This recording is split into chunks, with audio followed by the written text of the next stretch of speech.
Good afternoon and namaste, everyone. I would like to extend a very warm welcome to each one of you joining us today for this first of its kind webinar on the integrative management of pre-metabolic syndrome, hosted by Kaho Ayush Healthcare Forum and Apollo Ayurved Hospitals. It's an absolute privilege for me to host today's session. I'm Dr. Charu Arora. I'm an AVP at Apollo Ayurved, where I lead the integrative medicine vertical. I hold an MBBS degree from Lady Hardinge Medical College and a diploma in clinical cardiology. Later on, I transitioned into management with an MBA from Indian School of Business, Hyderabad. And I'm very deeply grateful for my personal journey that brought me to the field of integrative medicine. In today's session, we bring together distinguished clinicians, researchers, and health system leaders to explore how truly integrative approaches anchored in both Ayurveda and modern medicine can offer a safe, patient-centered, and evidence-based set of solutions to the rising burden of early-stage pre-metabolic disorders. Defining the topic integrative medicine by Mr. Rajiv Vasudevan and Dr. Vijay Agarwal. It is very difficult to introduce both of these eminent personalities, but I will take a shot at it. Mr. Rajiv Vasudevan is the founder, MD, and CEO of Apollo Ayurved and the chair of Kaho Ayush Forum. He is an alumnus of IIM Calcutta and NIT Calicut. His career spans across space, technology, public policy, and healthcare sectors. He brings together rare cross-sectoral expertise with a deep-rooted commitment to transforming Ayurveda into a rigorous, evidence-based, and globally respected system of medicine. Under his leadership, Apollo Ayurved has emerged as India's pioneering chain of NABH-accredited hospitals where precision Ayurveda and patient-centric integrative care is practiced. He has also led Apollo Ayurved to become the first and only Ayurveda hospital chain to win the QCI DL Shah National Quality Award and also secure QAI accreditation. Mr. Vasudevan is widely regarded as a thought leader in India's Ayurveda and Ayush ecosystems. He has chaired the CII Ayush Forum since 2015 and has served on numerous expert committees constituted by the Ministry of Ayush, NABH, BIS, and several others. His contributions include enabling the inclusion of Ayurveda in major government health insurance schemes and more. To you, Mr. Rajiv Vasudevan, please.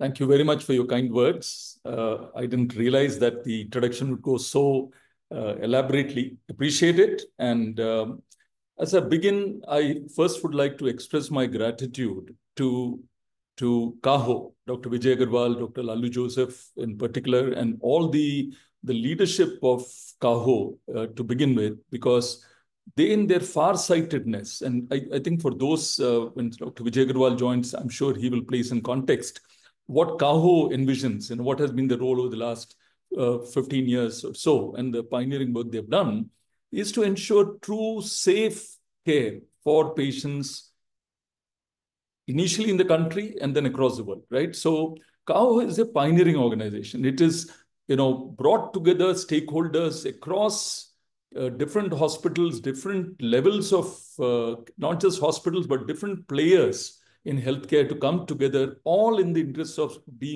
delivering safe care. And the reason I'm honored to be associated with Kaho is I think they're the true organization which goes beyond small vision into truly doing things which will transform Indian healthcare. So I salute the vision and the leadership of Kaho. And in that direction, there's support for bringing in new thought leadership, looking at inevitable trends in evidence-based, rigorous integrative medicine, right? Their openness to look at these topics, some of which is controversial, I would say, because there are different points of view, much of it springing from incomplete understanding. my task today, and that is one part. The other part, I'm equally grateful to my mentor, Dr. Arun Agarwal. Welcome, Dr. Vijay Agarwal. Namaste. Yeah. We are awaiting your... Thank you, sir. Thank you. Thank you Yeah. for... I had some technical problem in joining. Yeah. So I hope you could hear my initial words, so I won't repeat it. Some of the words I mentioned earlier. Yeah.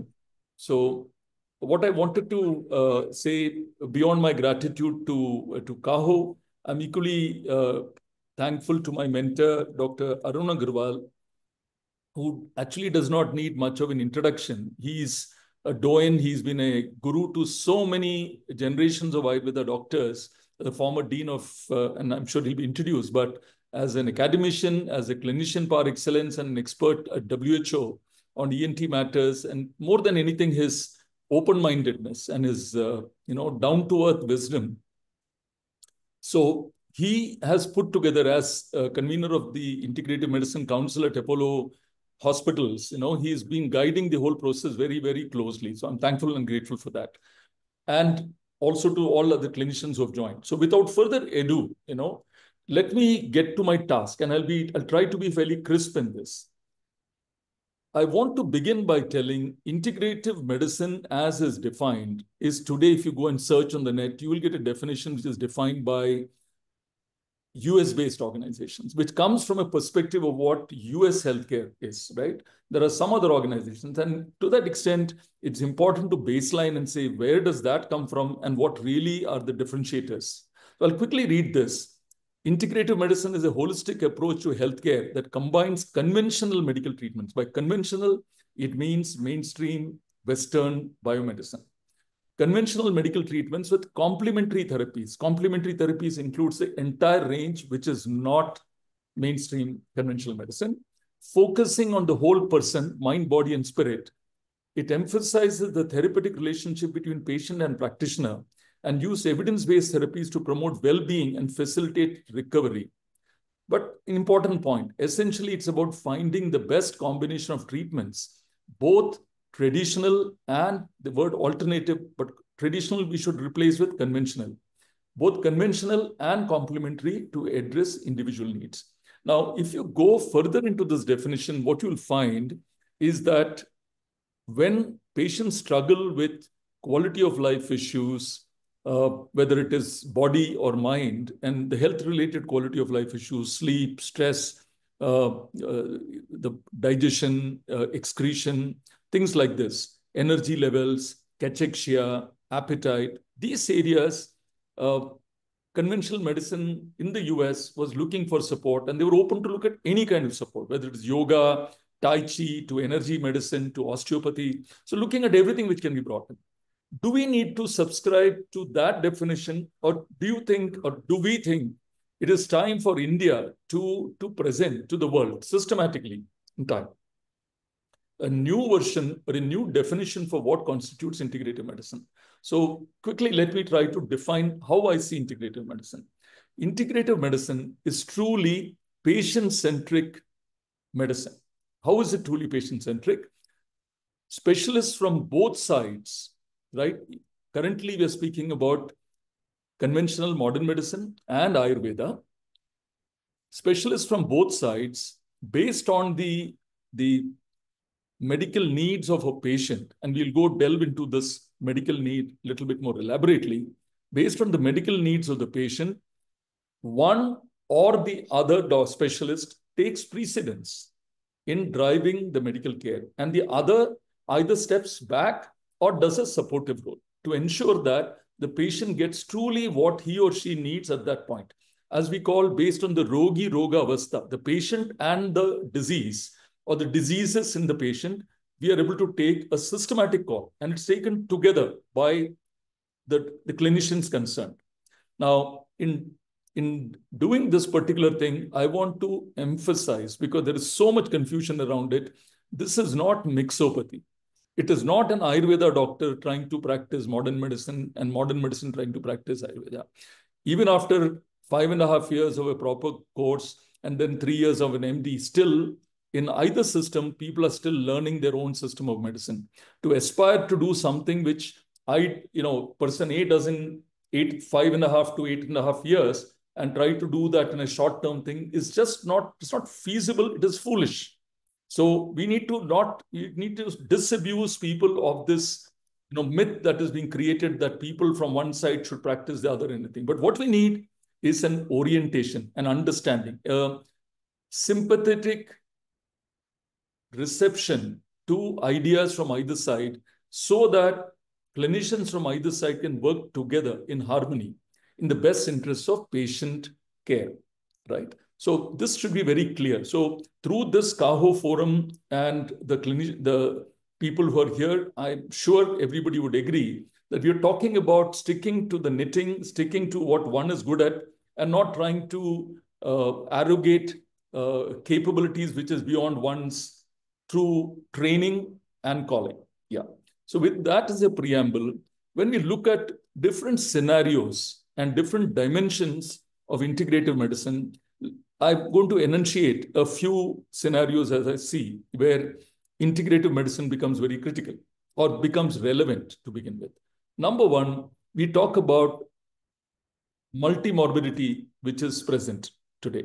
So you'll find, and this data is very stark. In the US, 76% of the healthcare bill is paid for people with 5 or more chronic diseases. That's the thing, multimorbidity. In India, for patients who come to us, more often than not, everybody will be having multiple dysfunctions, multiple diseases. So multimorbidity is a reality today. How should we tackle multimorbidity? And I should clarify, if you go to any PubMed journal or you search on Google Scholar, you will find very little clinical evidence on how to manage multimorbidity.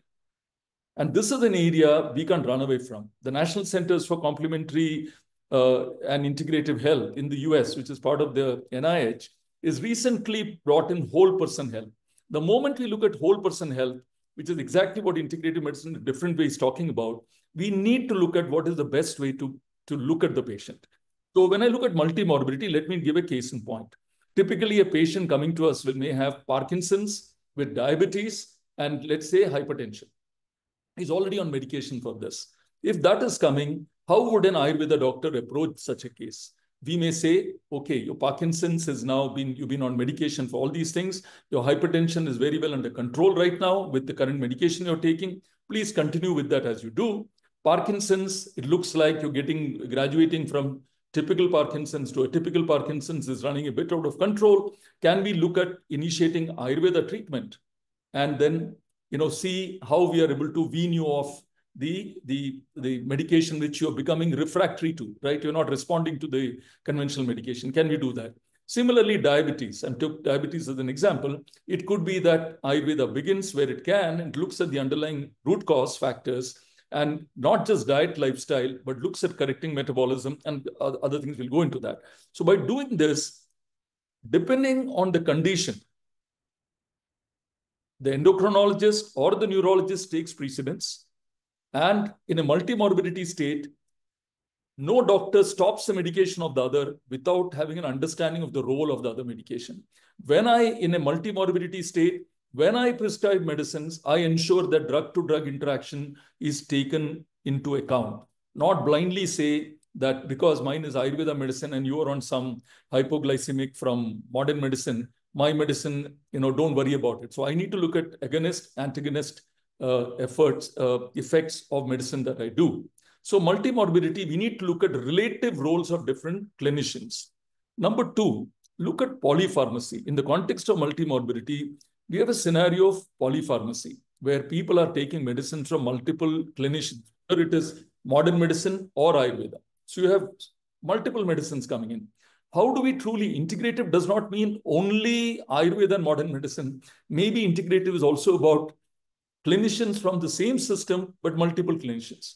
How do you optimize, right? And also, when I'm on a cocktail of medicines, how do I wean the person progressively off to a minimum dosage at a whole person level? Not that I take medicine for my anti-inflammatory drugs For my rheumatoid arthritis, I take some OHAs for my diabetes, I take something else for something, whether it's Ayurveda or allopathy, all of them cross-reacting. So we need to look at polypharmacy as a serious issue, and integrative medicine also comes there, where systematically you are able to monitor the patient very closely and slowly wean off unnecessary medicines to an optimal set. Third thing, where Ayurveda definitely can benefit a lot, and possibly in time, modern medicine equally, in differential diagnosis. I'll give an example.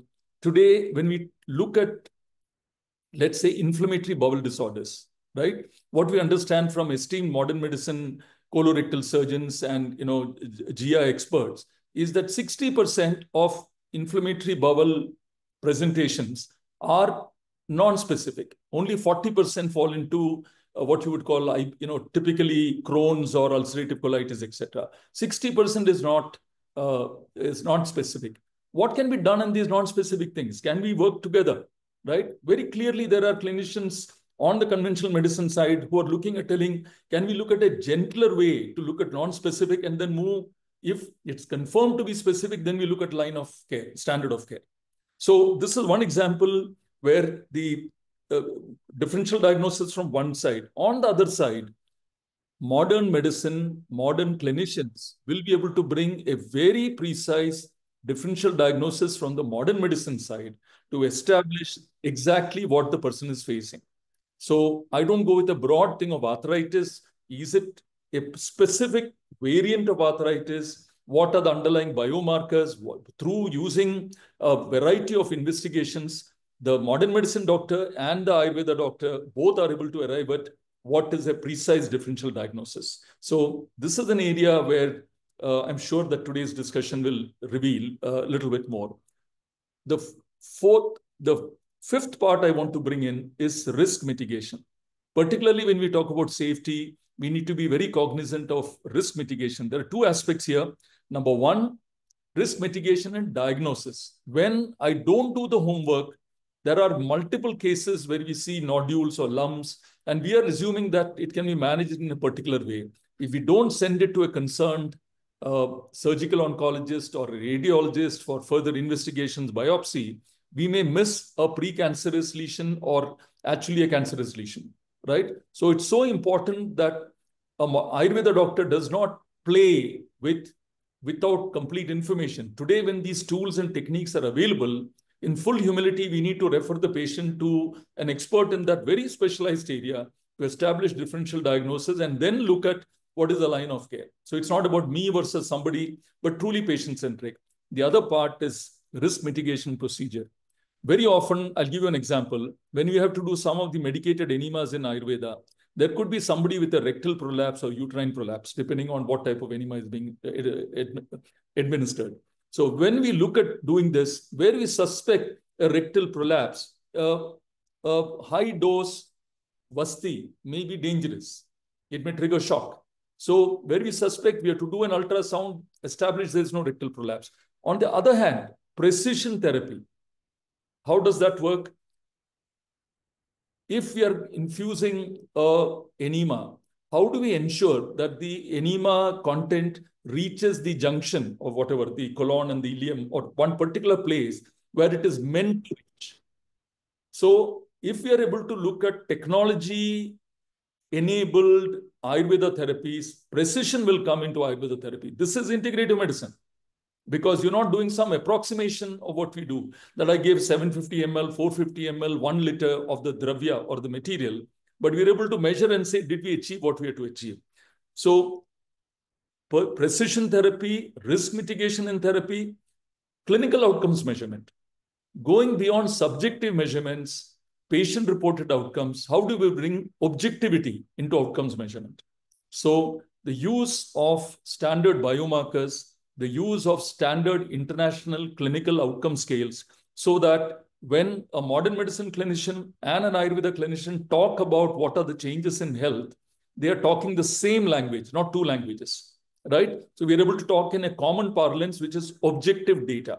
So this is, again, integrative approach to medicine. Then we come to something very important. what we call co-managed care, so that we don't get confused with integrative management. By co-management care, I will illustrate a quick case. Imagine a person after road traffic accident admitted, and these are real life cases I'm sharing with you. A road traffic accident case admitted, undergoes neurosurgery, management neurosurgery, step down, brought down to a step down ward. And once he stabilizes, physical medicine and rehabilitation, PMR takes over. And Ayurveda also comes in at that point. And I want to clarify, Ayurveda comes in to look at clearly supportive therapy, to improve oral hygiene, to improve swallowing, to ensure that constipation is managed, bowel movement happens, sleep is enabled, right? So that comes in this way. And at stage 3, Ayurveda takes precedence, PMR takes subsidiary importance, but everybody working closely throughout, neurological medication is going on. And finally, the patient walks out. And I stress this point, this I would term it as co-managed care, so that we don't get into integrative and get confused with with stereotypes. In co-managed care, each doctor, they're working as a team and ensuring that they support each other. And finally, the patient walks out. If modern medicine is not there, Ayurveda will not be able to treat this patient. The patient would die in a Ayurveda hospital. If Ayurveda is not there, the healing process of this patient may be decelerated or retarded considerably, and possibly that healing may not have happened, because we get the virtuous cycle of good health happening, the sleeping, eating, bowel movement, state of mind, this type of circle. So this way we complement each other, right? In a way. Through this whole story, we are talking about body and mind and soul. I don't want to touch body and mind, definitely. Looking at changing dysbiosis to eubiosis through Ayurveda. And we have, as I talked about, quality of life, health-related quality of life. Almost any modern medicine treated patient, Ayurveda and yoga can come in to look at health-related quality of life in a truly complementary way, without any conflict, right? This is the possibility. And to conclude, when we look at truly personalization in care, integrative medicine has to be integrative care, integrative approaches is not just inevitable, but an imperative. Number 2, when you look at whole person care, again, integrative approaches is an imperative. And when you look at life cycle health management, today I'm with modern medicine. For my surgery, for rehabilitation, I come to Ayurveda. And after that, for promotive health, I come to continue with both, with physiotherapy, Ayurveda, preventive health, modern dietetics, and Ayurveda comes in. So this approach of truly patient-centric approaches is what we believe is the future of healthcare. And I want to conclude by telling we need to ensure safety, protocols-driven, very rigorous approaches to this. Pilot studies are going on. I'm sure in the coming year, between Kaho, Apollo hospitals, other major hospitals who are present on this platform, we'll be able to forge a consensus in the best interest of patients. Thank you very much once again, Kaho. Thank you very much, Dr. Agarwal, Apollo clinicians, and I will conclude my speech. Thank you very much.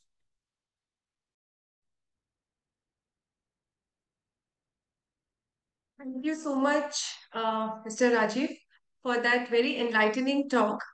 It clearly sets the stage for the rest of our discussion. Thank you for defining integrative medicine for all of us so clearly, with examples of multimorbidity, polypharmacy, and more importantly, how a collaboration can be achieved between the two doctors from the two streams of medicine, depending on the stage of the disease and the condition of the patient.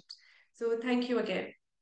Now, may I please call upon and introduce first Dr. Vijay Agarwal to again add his opinion, his insights on the topic of defining integrative medicine. But before that, again, I would like to take an attempt at introducing Dr. Vijay, who is the president of KAHO and a true crusader for continual quality improvement in healthcare.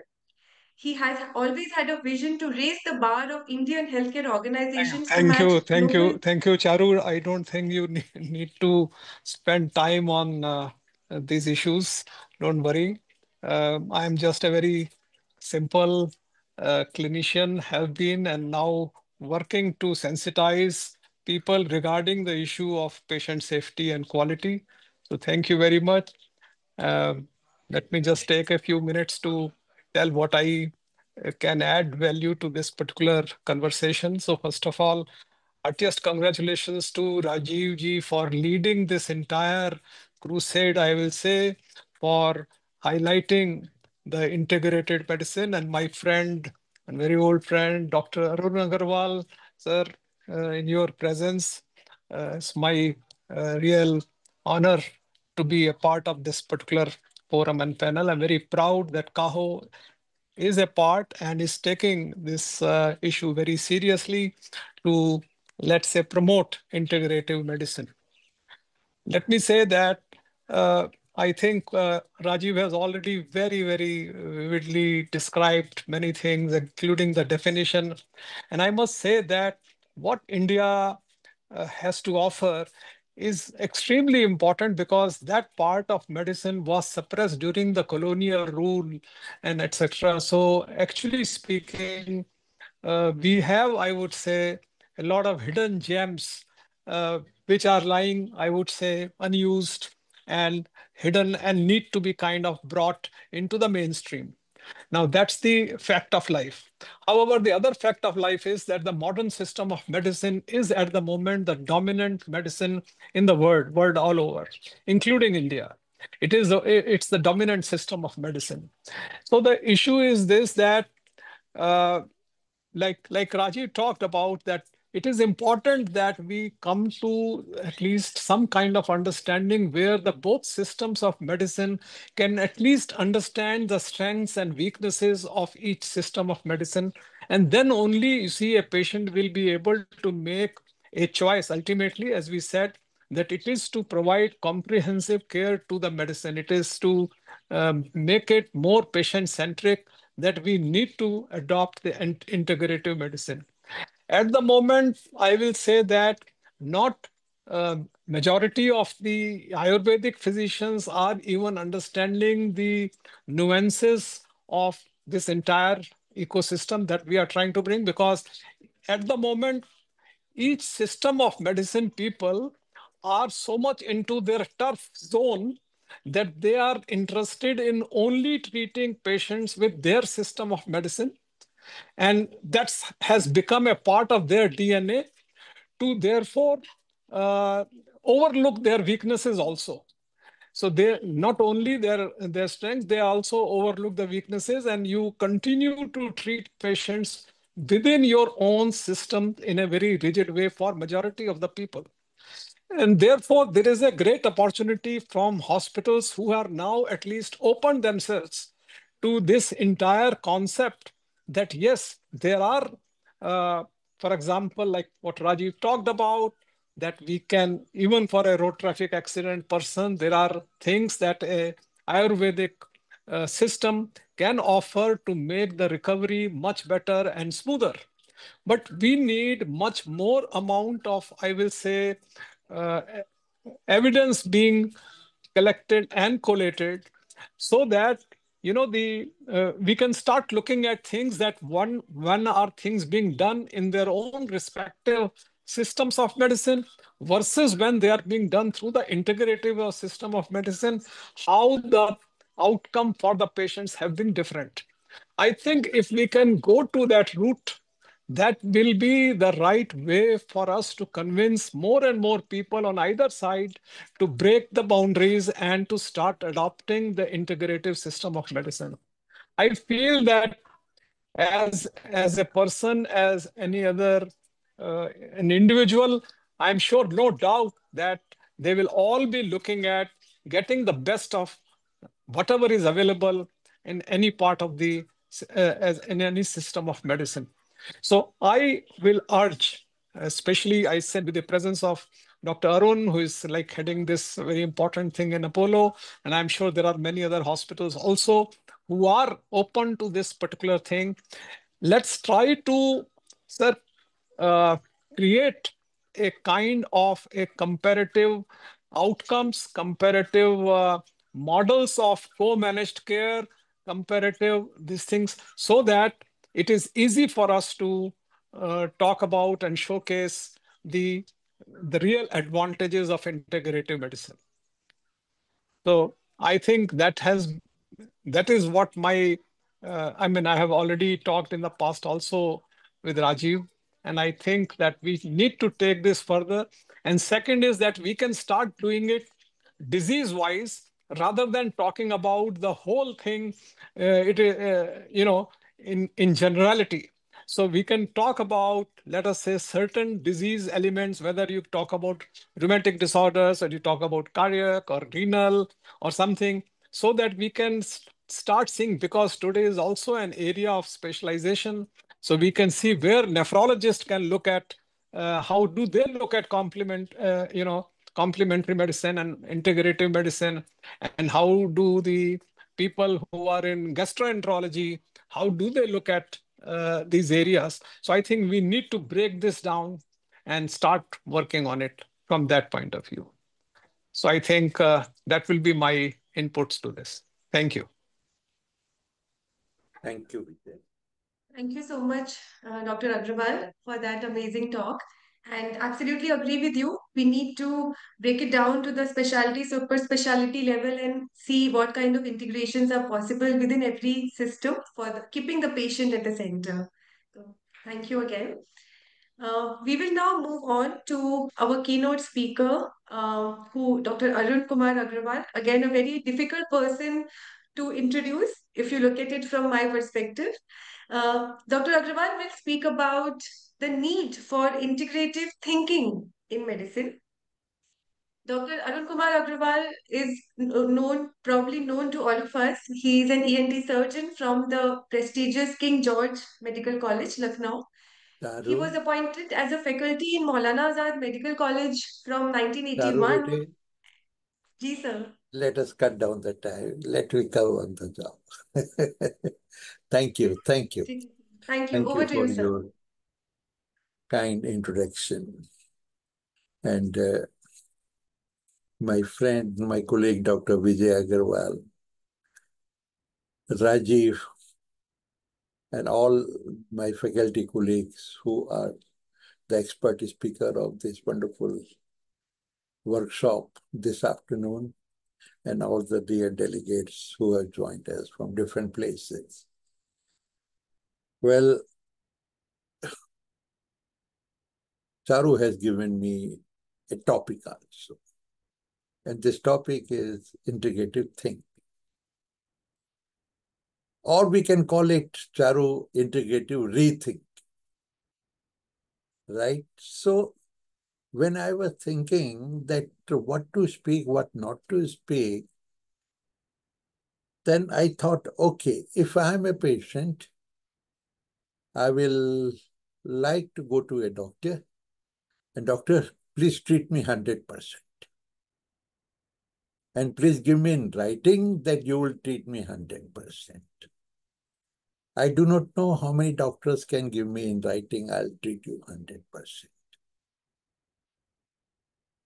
Of any kind of doctor, whether you belong to modern system, allopathy or Ayurveda or Unani.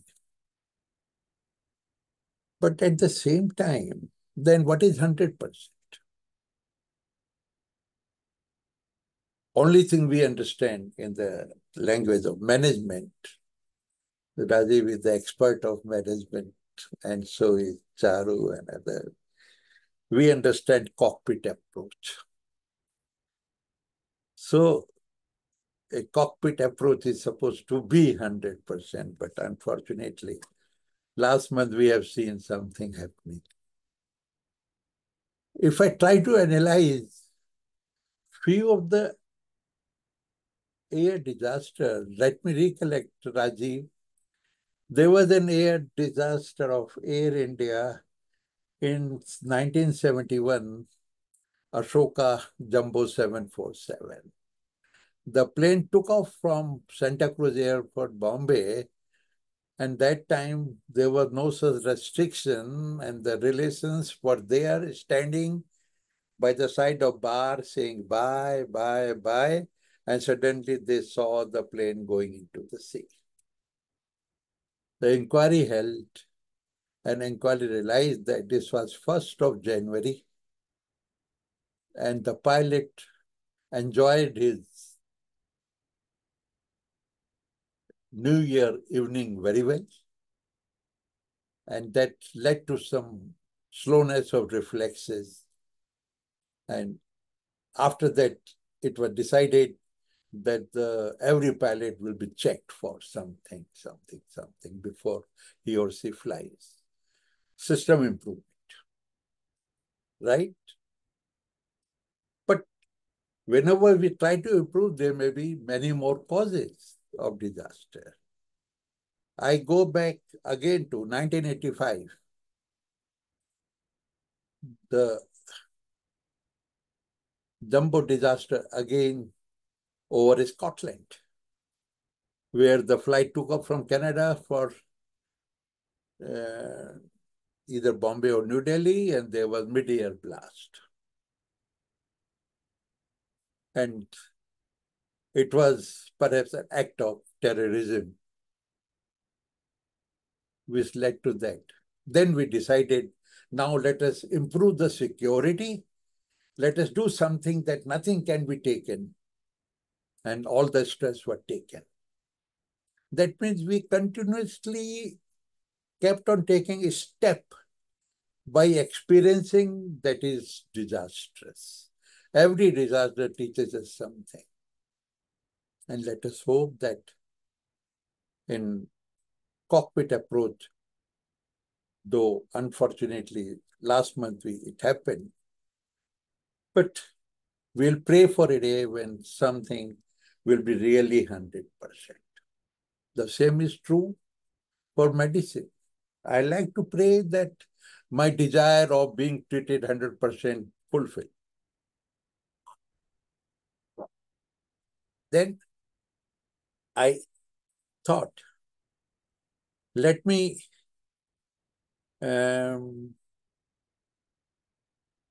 think or rethink what is happening now, what happened before, and where should we go.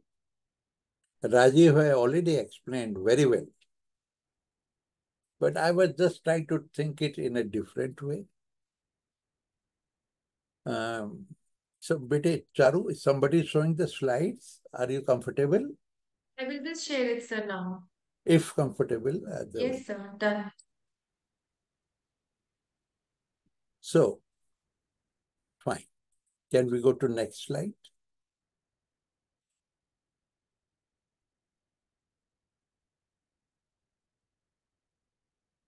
Yes. I'm very fond of medical education history, and I keep reading about it. But believe me, the exact meaning of allopathy I read only today. And then I realized that I knew that allopathy was perhaps conceptualized by our Dr. Samuel Hahnemann, who was the originator of homeopathy in Germany. And then after giving origin to the homeopathy, he realized that they are not 100%. There is something lacking. And that's why they felt the need that, can there be any other system? So allo is different or others. Can there be anything else which can give us support? And this concept is very important for us to consider even today. And that was the beginning of allopathic system. Dr. Vijay, 18th and 19th century has brought so many changes into the medical treatment part. And then came all the inventions, all the trials, everything, the drugs, different drugs, vaccine, antibiotic, surgical support by experiencing, by trying, by bringing evidence, and our system of modern medicine in which was started in 18th century, but later on in 19th century, it really became a boon. And then, to regulate that system, the General Medical Council was started in 1858 in the United Kingdom. The Medical Council of India was started in 1933 in India during British regime.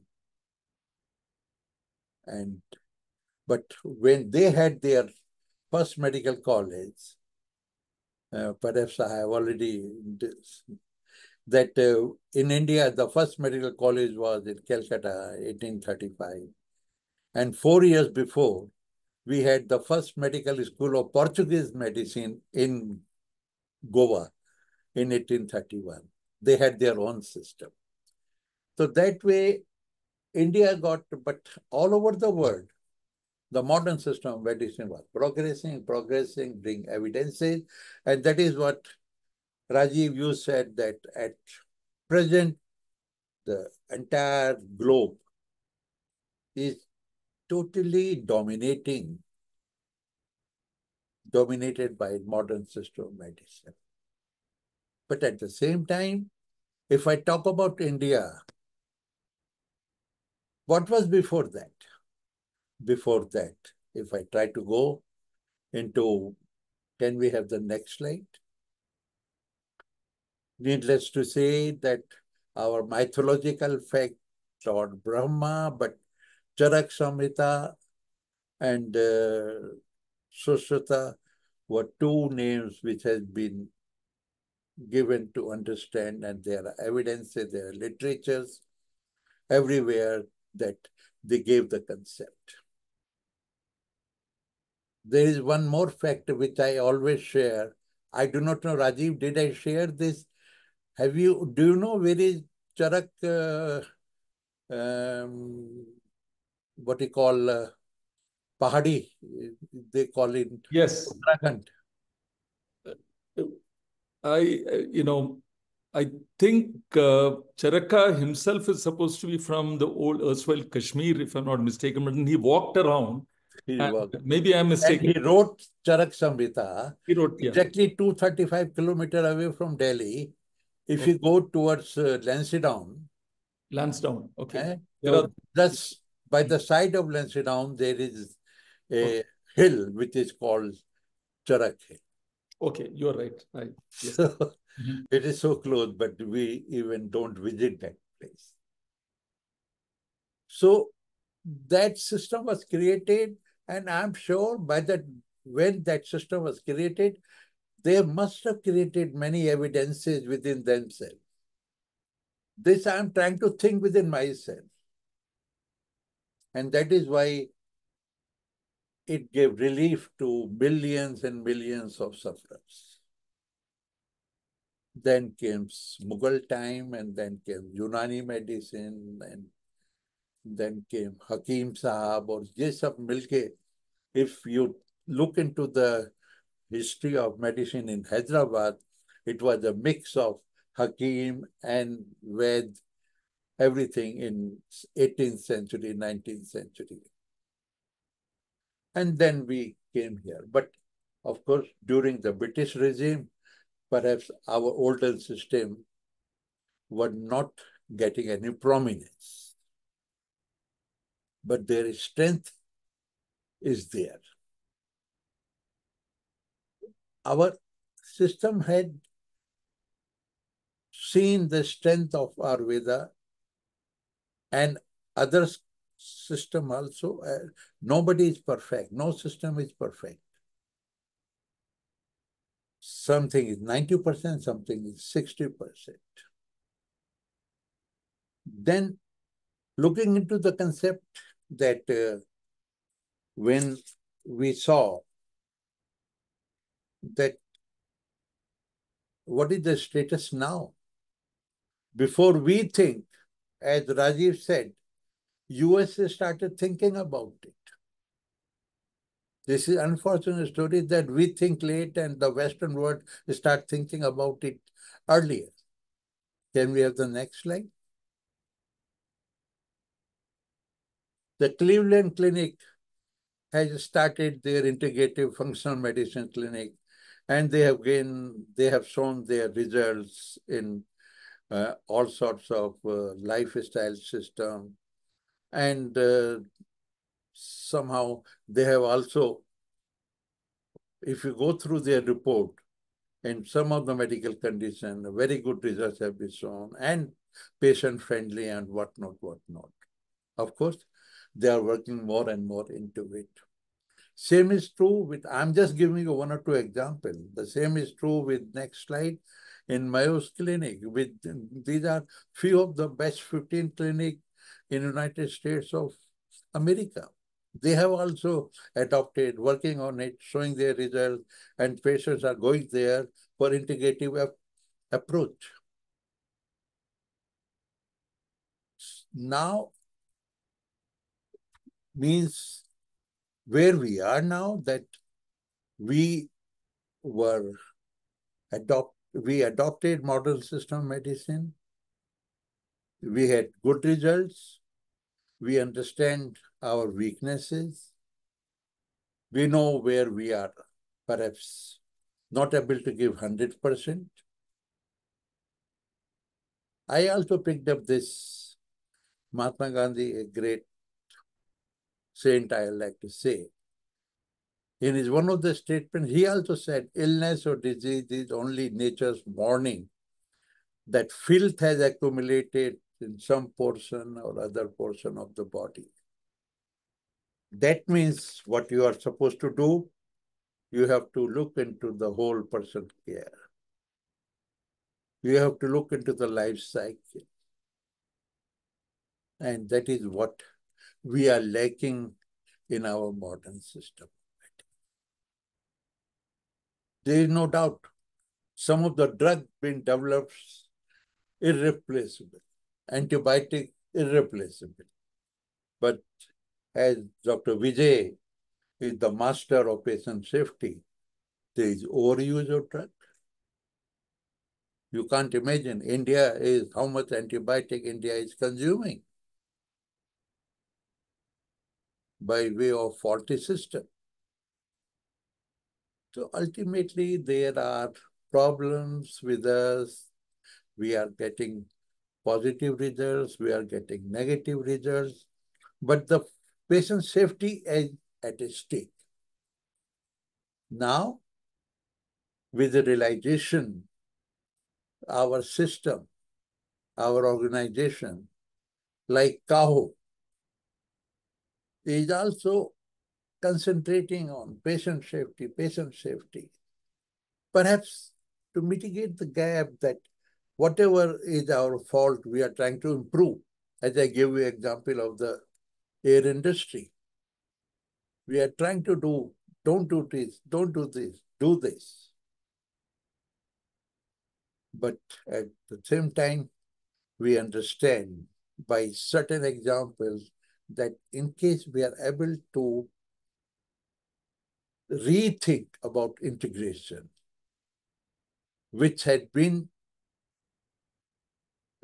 perhaps practiced in a limited way in certain areas, in certain systems. But this is the time. I'm not worried about entire world. I know India can do it. India has got the strength of modern medicinal system. Our doctors are one of the best all over the globe. We have a strength of our Ayurveda system. Our Ayurveda system is the original Ayurvedic system. We have experts like best in the world.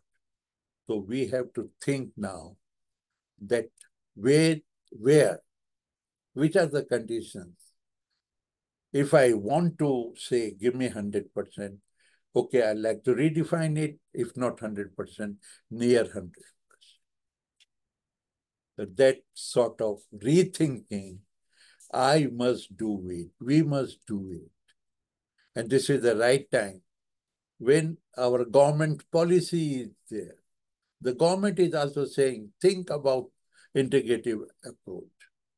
all organizations of government, even ICMR, Ministry of Health, are talking, Ayush Ministry, are talking about integrative approach. Well, I'm sure the day will come, even the law of land will also start talking. That is one of the hits. But if we show good results, if we show we really work hard, then the law of land will also be changed as per the experience being reported from different times. So that is why I strongly feel that we must work on this integrative approach. And lastly, as Rajiv, you said, Vijay, you said, we have to bring a very strong team. To build a strong team, you must see someone else's strength as a complement to your weakness, not a threat to your position or authority. Try to understand others. They are your strength. It will give you more satisfaction. Let us work together. And that is what I feel, that this is the time to think and rethink and think and rethink, where we can give maximum advantage to the person who has come with all hope that Dr. Arun Agarwal, Dr. Vijay Agarwal, Dr. Tarun Sahni, and Dr. Zankhana will give me best possible treatment. So here is our approach, and I appreciate the efforts of Kaho. I appreciate, of course, our Ayurveda partners for Apollo for working. So I must say that their systems, I have seen myself, one of the best systems they have created. And one day we will achieve. जो एक छोटा सा गाना है ना, हम होंगे कामयाब. Yes, we will do it. Thank you very much, Rajiv. Thank you, Vijay. And thank you, everyone. Bye for now. Thank you so much, Agarwal, Dr. Agarwal, sir. And thank you for sharing your wisdom with us. Especially your last quotation was something that is a takeaway not just for this topic, but for life. To not see anybody's strength as a threat, but as a complementary thing to our weakness. I think this is a great, great thing that you shared. Thank you so much, sir. To the next section of our webinar, which is a case discussion on pre-metabolic syndrome and how it was managed with an integrative approach. For that, I would like to introduce the two speakers who will be discussing this case, Dr. Zankhana Buch and Dr. H.S. Santosh. Dr. Zankhana Buch is the Chief Medical Officer at Apollo Ayurveda Hospitals and the key clinical leader in the field of integrative medicine. She completed her MD in Kaya Chikitsa, internal medicine from ITRA Jamnagar, which is recognized as an institute of national importance. She has an expertise in blending the strengths of Ayurveda with modern clinical practice, particularly in the areas of integrative oncology and the integrative management of metabolic syndrome. She has played a pivotal role in designing evidence-based, protocol-driven models which address the root cause of chronic disease while maintaining a strong focus on patient safety and measurable outcomes. She has also contributed to several publications that document integrative treatment outcomes, helping build the evidence base for this evolving field. Dr. H.S. Santosh, who will be speaking with Dr. Zankhana Buch on the case discussion, is a senior endocrinologist at Manipal Hospitals, Jayanagar, with a distinguished clinical practice focused on the diagnosis and management of endocrine and metabolic disorders. With an extensive experience in treating conditions such as diabetes, thyroid dysfunction, obesity, and hormonal imbalances, Dr. Santosh brings deep clinical insight into the rising burden of pre-metabolic and metabolic syndrome. He is known for his patient-centric approach and his openness to collaborative care models, delivering the best outcomes. He's also a published speaker and educator. We are truly honored to have Dr. Santosh with us today to share his insights on early stage management of pre-metabolic syndrome with the integrative pathways. Over to you, Dr. Zankhana and Dr. Santosh. Thank you so much, Dr. Charu. My pronouns and respects to all the visionaries here, and having set the tone for today, a deep insights on integrative medicine already. It lies on our shoulders as the clinicians from both the worlds to share with you the perspective that we face on ground every day.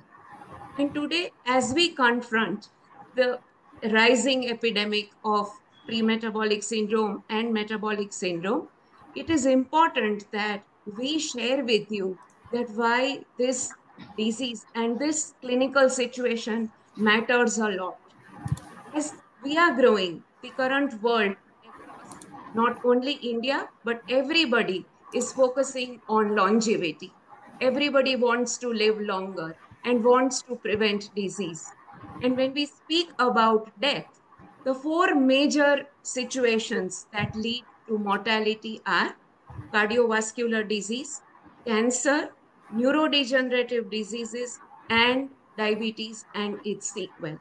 Now, what lays the foundation of these reasons for mortality just lies in what we are going to discuss today, and that sets the foundation or inner environment inside our body, leading to inflammation, leading to insulin resistance, atherosclerosis, and then an end organ damage of cardiovascular, renal, liver, brain, and so on. So we believe that to address and to really contribute towards longevity, good health, let us tackle foundation of disease and health. And that begins with metabolic syndrome. But it is important that one step ahead or one step which leads to metabolic syndrome is clearly pre-metabolic syndrome. And it is important that we deal with this. I would request you, Dr. Santosh, to take us through modern medicine and its perspective of both metabolic and pre-metabolic syndrome. And I'll take over the Ayurveda perspective to both of them. Thank you very much, Dr. Zankhana, and thanks everybody for letting me share this platform with some of the doyens in the world of Ayurveda. Though I have been introduced as a practitioner of medicine from Manipal Hospital, the place where I would like to really kind of introduce here is Sri Shankara Cancer Hospital, where I got the opportunity to work with the Dr. Zankhana. So some of the patients and people we have worked with are probably the products of patient care here. Now, the first thing that is important and underlies the management of patient care is that prevention is better than cure, which is already highlighted by Dr. Zankhana. So while we are trying to prevent disease, we need to understand what is the pre-markers for disease progression in the body. The metabolic syndrome has been defined quite early by Raven, and it was created as a syndrome X. While the understanding was basically clustering of risk factors, but the consequences weren't very well defined at the start. It had never kind of got to sink in to people, practitioners of medicine, or the patients as to the importance of metabolic syndrome. While glucose intolerance, hyperinsulinemia, and abnormal HDL and VLDL and LDL levels have been in the books for a very long time, it only got its respect of causing important disease much later, when the International Diabetic Federation started redefining criteria. And more recently, the populations, especially the Asian population, has received an update regarding their own criteria for defining metabolic syndrome. So I will talk to you about that as we progress. So the five criteria that have been defined as part of diagnosing metabolic syndrome starts with the waist circumference. In men, waist circumference of greater than 102 centimeters, and in women, greater than 88 centimeters, is considered a significant risk for ongoing obesity and cardiovascular risk, and risk for other vascular events, including stroke. Similar vein is the triglycerides, which when measured to be greater than 150. HDL cholesterol, if it is less than 40 in men and less than 50 in women. Systolic blood pressure, which is greater than 130 by 85, is considered important. Systolic and diastolic. Fasting glucose of greater than 100 is known to be pre-diabetic, and impaired glucose tolerance is supposed to be a predictor for ongoing progression to diabetes, which by itself is also a contributory thing for diabetes. The latest update, which I referred to earlier in the talk, is with regards to the Asian subset of people, wherein the waist circumference has been defined to be something greater than 90 in Asian men and 80 for Asian women, which is considered a risk factor for progression. Now, while defining all this, one should understand with this waist circumference changing is basically going to lead to any major things. Previously, the understanding was chasing mainly to the two important organs of the body, which was considered to be the heart and the brain. But of late, we understand that the metabolic effects spill over into the entire body, and it includes a well defined set of conditions which are hereby now starting to be defined and recognized as precursors for organ failure or organ damage. It could be something called diabetic pulmonary disease or metabolic associated liver disease. All of this were previously named as NASH, as non-alcoholic liver disease. A new terminology has been coined as a part of defining metabolic dysfunction associated liver steatohepatitis. That's MASLD. So these sort of things are things that we are able to prevent, which can otherwise lead to advanced organ damage. So when we are aiming to diagnose, the purpose is to prevent these things from happening. So when we are sitting and practicing and the patients walk into my room, while I see a big chunk of patients who are kind of already developed disease and are seeking help for us to kind of treat and manage the conditions, but the major work lies in the community or in the society for preventing even the precursors to these disease conditions. Preeta, can we please move to the next slide?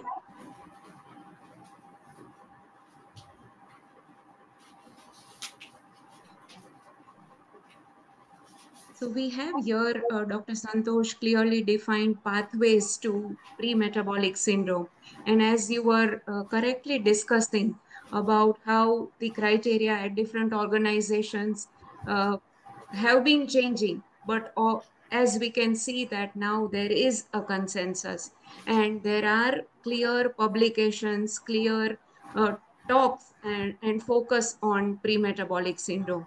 And there is a proposal about the definition where it says that at least two components of MS, but which do not meet the complete diagnosis of MS, but they are very clearly a reason for developing a precursor, MSLD, as you rightly said. MSLD is a new term, a newly coined term for fatty liver disease, which like it takes care of all the reasons, not just alcoholic, non-alcoholic, but anything which is related to metabolism. So metabolism associated steatic liver disease is considered here.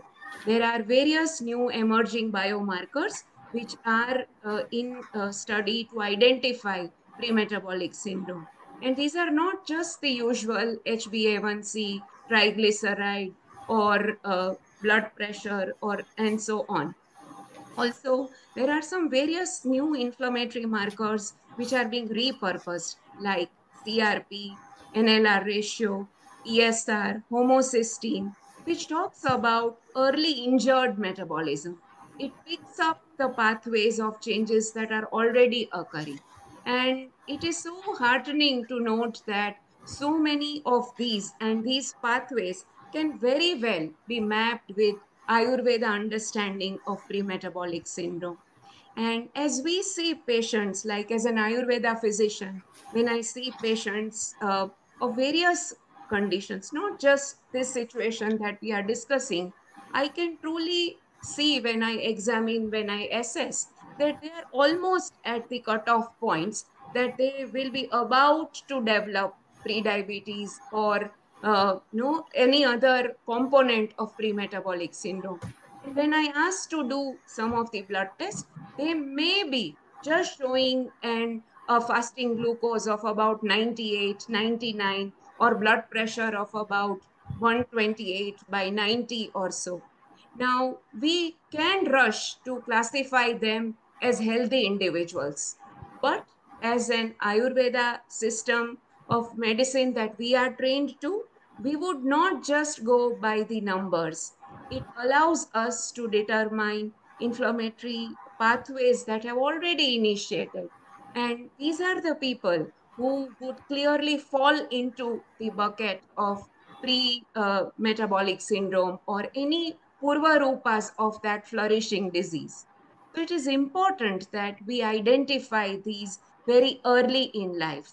You can just imagine by this situation, which is there in front of you, at somebody who is at 28 or 30 years of his age of life with these early signs of inflammation versus a person at about 60, 65, and as the data shows, 40% of people in sixth decade of their life have full-blown metabolic syndrome.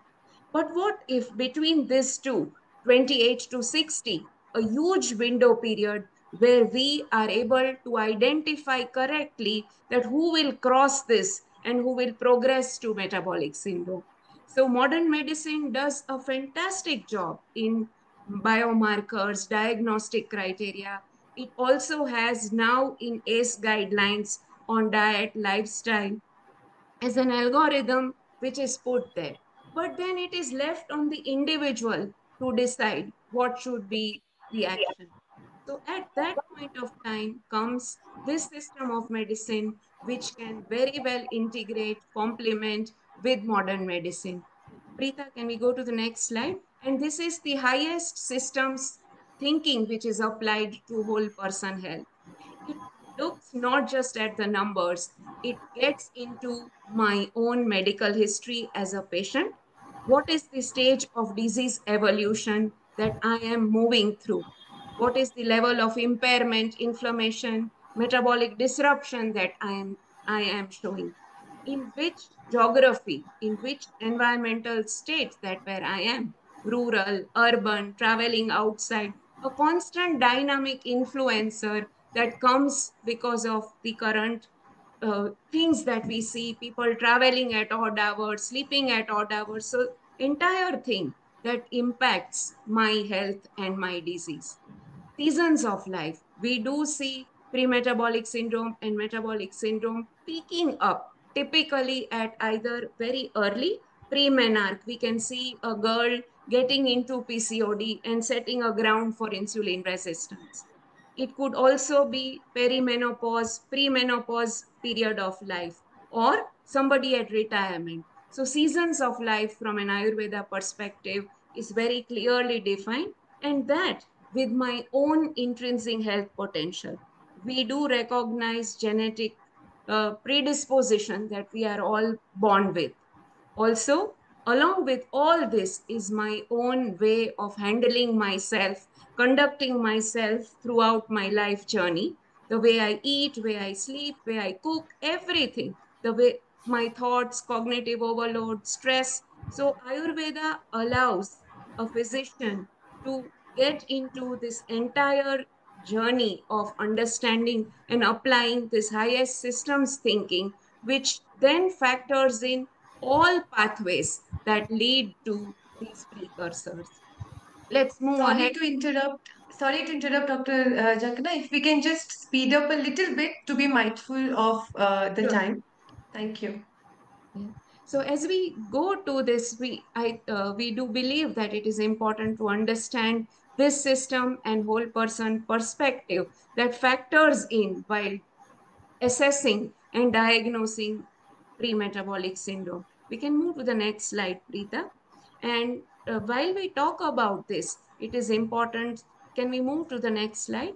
We can look into the entire health cycle spectrum, which brings about the concept of primal prevention, primary prevention, secondary, tertiary, and promotive. It is important that I speak about this because two-thirds of healthcare demand works around this, where acute and acute on chronic emergencies leading to non-communicable diseases are only focused when they are diagnosed. A window before that and also a window after that is an area where integrative medicine can truly play a potential role. We can move to the next slide, Preeta. And as we speak about this, we would have a question. There would be participants from modern medicine who would have a question whether Ayurveda system did really document this. Yes, it did.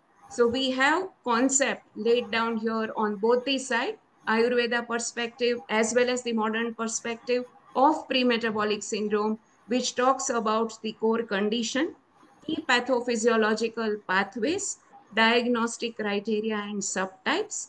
Ayurveda talks about causative factors which are from emerging from day-to-day health behaviors as well as some host or patient-centric situations like malabsorption, overnutrition, etc. Ayurveda is clearly defined phenotypes, and you will be amazed to note the obesity paradox comes millennia ago by physician Charu. Early indicators of premetabolic syndrome, its complications, and within the lifestyle context has been clearly applied. Ayurveda states management approach, and when we try to correlate this very well, both the systems of medicine are able to work together, and we'll show you with the cases that we have dealt together. We can move to the next slide, Preeta, where we talk about cases who have approached Ayurveda hospital. We can move to the next slide, Preeta. We have cases where patient comes with we can move to the next slide, where we have seen that they are in an early pathogenesis of disease progression. I have brought here the scenarios where Ayurveda and modern medicine clearly understands. We can see the schema of progression of disease here. We can see stage 0 to stage 2. It is clearly a window of potential therapeutic intervention where it can be made. It is not just diet and lifestyle, as we see on the other side, Ayurveda's concept of disease progression, where it picks up the clinical situations and clearly an intervention of weight reduction, stabilizing one's own metabolism, changing the inner environment, and correlating the gut-brain axis, etc., can be brought in to tackle the initiation of pathways of pre-metabolic syndrome. We can go to the next slide, Preeta. And we take a real case scenario. We can move to the next slide to the case presentation that is here. Uh, to really address such a situation, we would need a framework which is really very unique. And here we share what at Ayurveda last 20 years, we have been applying a framework of personal health insight, which is an early risk predictor, which understands metabolic dysregulation, chronic inflammation much ahead of blood test. It factors in sleep, state of mind, digestion, well-being, demographic factors, and baseline parameters, which gets into developing these pathways of disease. Please move to the next slide. And where a whole, we can move to the next slide. We'll deal with this as in a discussion. Would like to share the case scenarios that we have. So Dr. Santosh and I had an opportunity to work with this patient who was 34-year-old male with his BMI greater than 30, HbA1c at 6.4, and TGL at about 220 mg per dl. He was a known case of psoriasis and gynecomastia. While Dr. Santosh deals with pre-metabolic syndrome and metabolic syndrome, I would also like to share with you that his expertise lies in other aspects of endocrinology, and that is pituitary gland.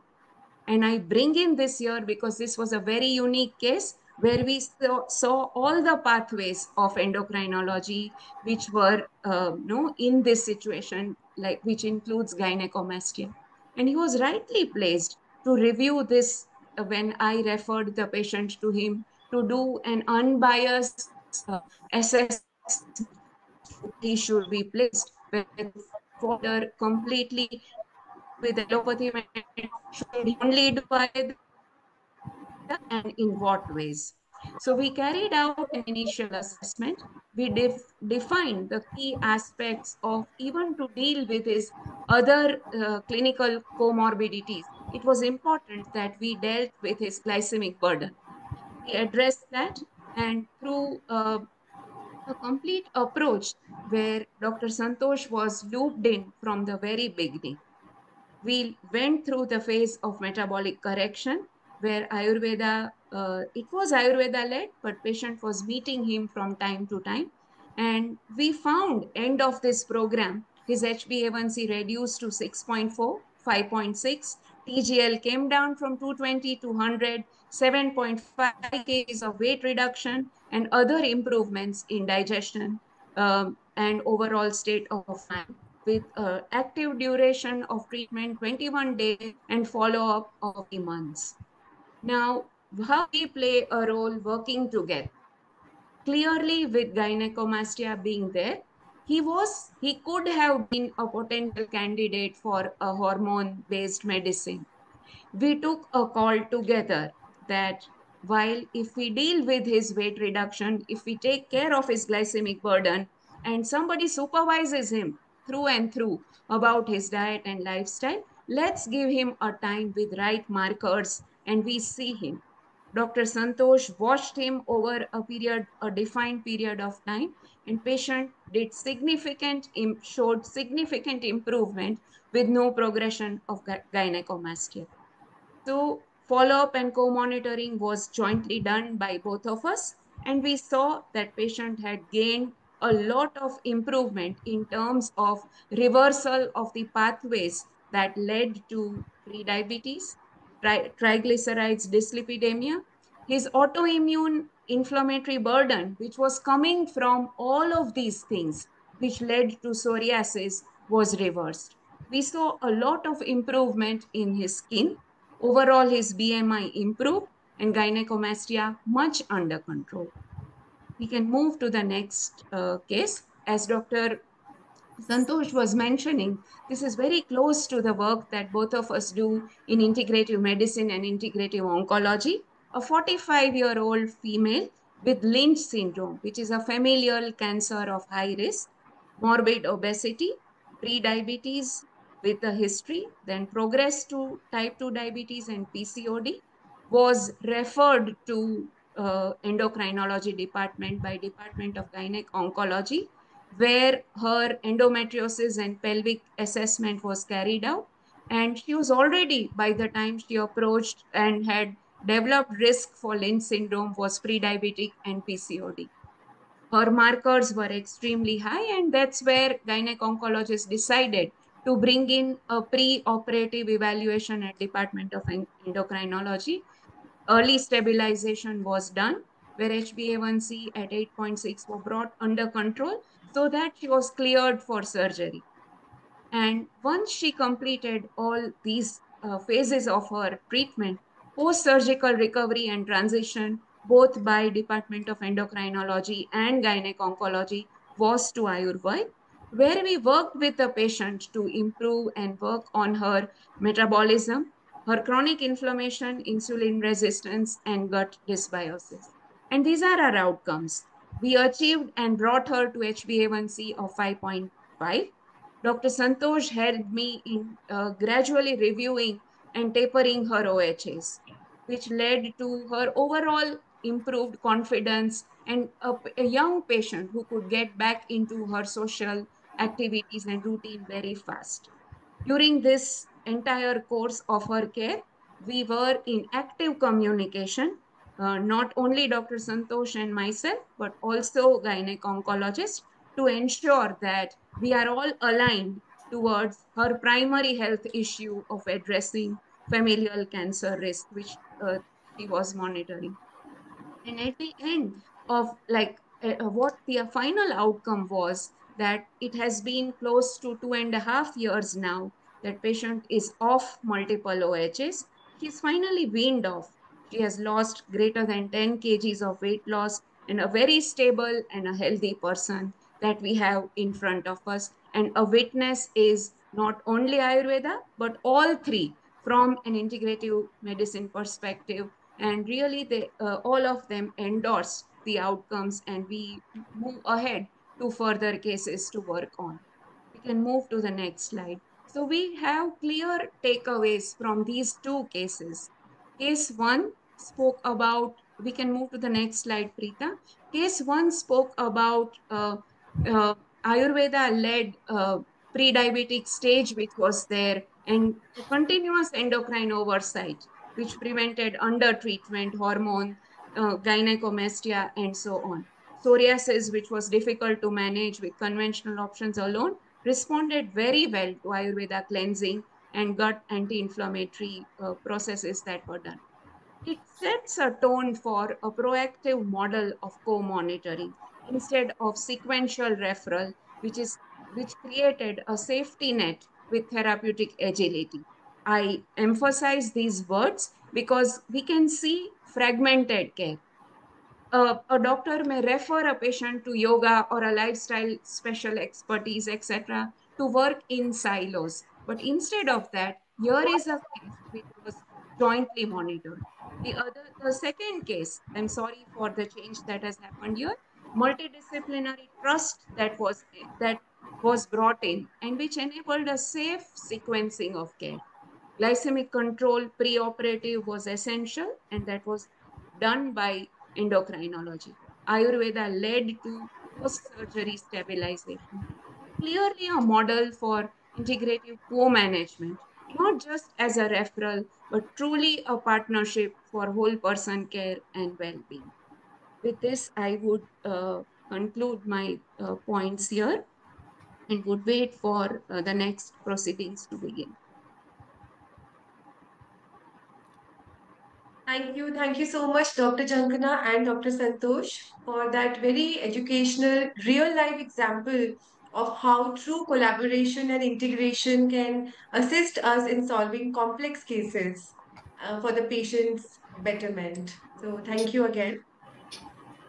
We Thank you, will Dr. now move on to our next section. The next session, everyone, is a panel discussion. The topic of the panel discussion is patient-centric and evidence-based integrative management of pre-metabolic syndrome. I would again request everyone share a reminder to post your questions in the question box, in the Q&A box, so that they can be taken up at the end of the panel discussion, which also happens to be the end of the webinar. This session will be moderated by Dr. Zankhana Buch. And please allow me to now introduce our esteemed panelists for this discussion, starting with Dr. Tarun Sahni. It's a true privilege to have you here, sir. Dr. Tarun Sahni is one of India's foremost experts in internal and hyperbaric medicine. A graduate of Armed Forces Medical College and a former Indian Navy physician, Dr. Sahni established the country's first private hyperbaric chamber at Apollo, Delhi in 2000. That's 25 years ago. And that milestone earned him the title Pioneer of Modern Hyperbaric Medicine in India.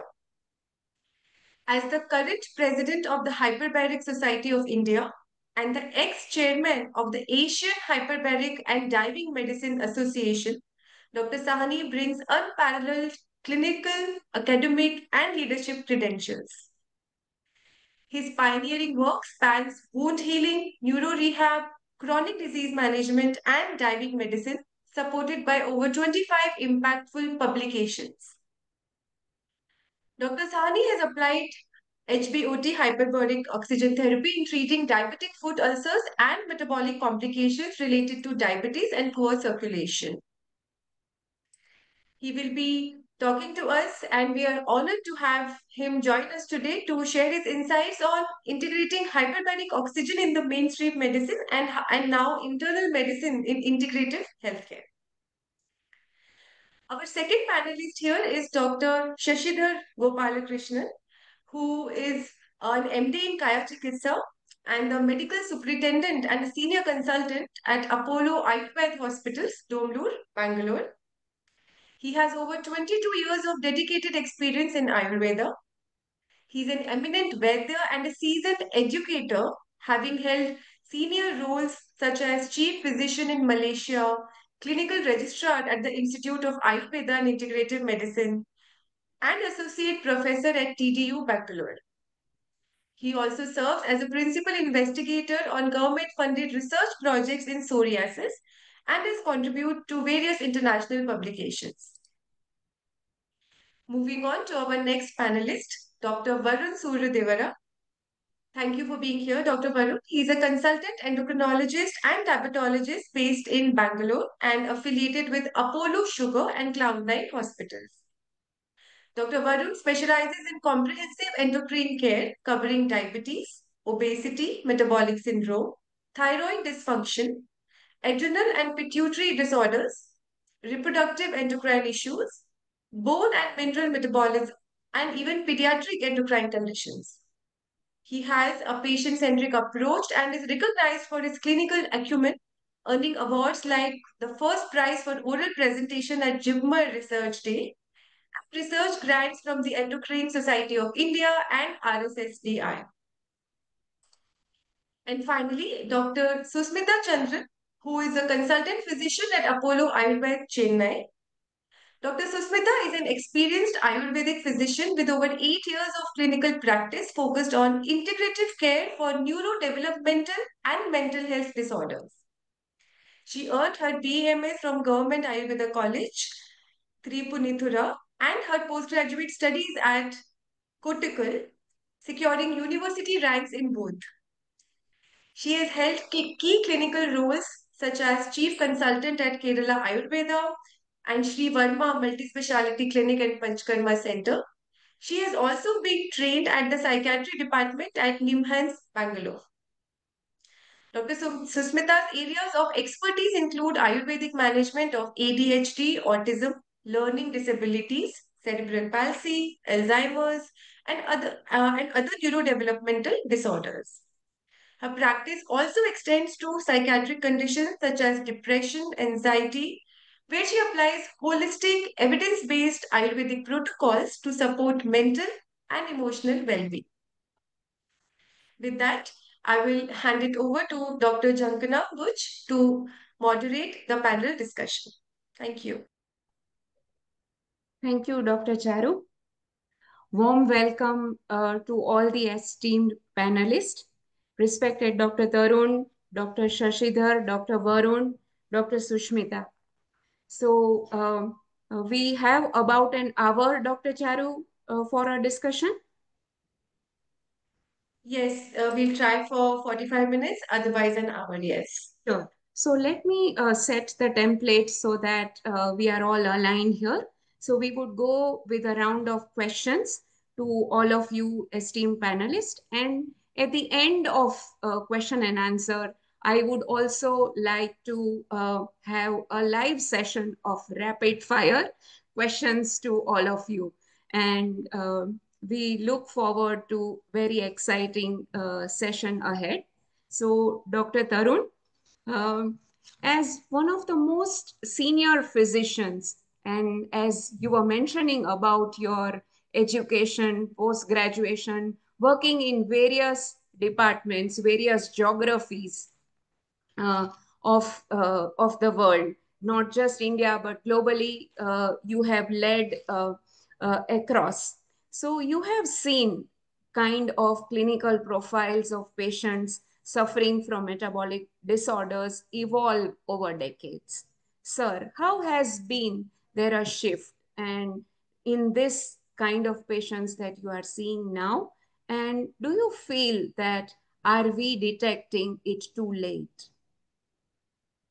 The clinical profile has changed significantly. I'll just, give one or two examples. You look at the incidence of younger people dying of cardiac arrest. There was very recently an actress who was, she took some longevity injection and she was found, non-responsive. Mm. So you're having a lot of what used to be the disease of the elderly, which was in your 60s. Now you're seeing them in their 30s and their 40s. So there has been a significant change in the way the younger generation is handling. Uh, I hear young people talking about stress. "Okay, I didn't sleep because I'm so stressed." I don't remember when I was young, I even understood the word stress at any given stage. Stress was something which was not there, but they're not sleeping properly. They're, sitting on their computers. They're using screens for prolonged periods of time. They're connected 24/7. Even when they sleep, their, phones will. So you look at mental health, then you look at cardiac health, and which has been the cause of some of these deaths which come in. And then you have what we are now calling the thin fat Indian. So their BMIs are good. I mean, they're well within their BMIs, but if you look at their liver, there's a whole lot of fat on the liver. What we are now saying, MASLD. So liver disease, which is metabolically part of the metabolic syndrome. So the whole profile of what was in the past is now changed completely. A younger population, more stressed, poor sleep, continuously disconnected, erratic food habits. There's a Zomato or a order which comes in every 24 minutes, if I might say. So there is definitely a change, and that is part of what society is undergoing.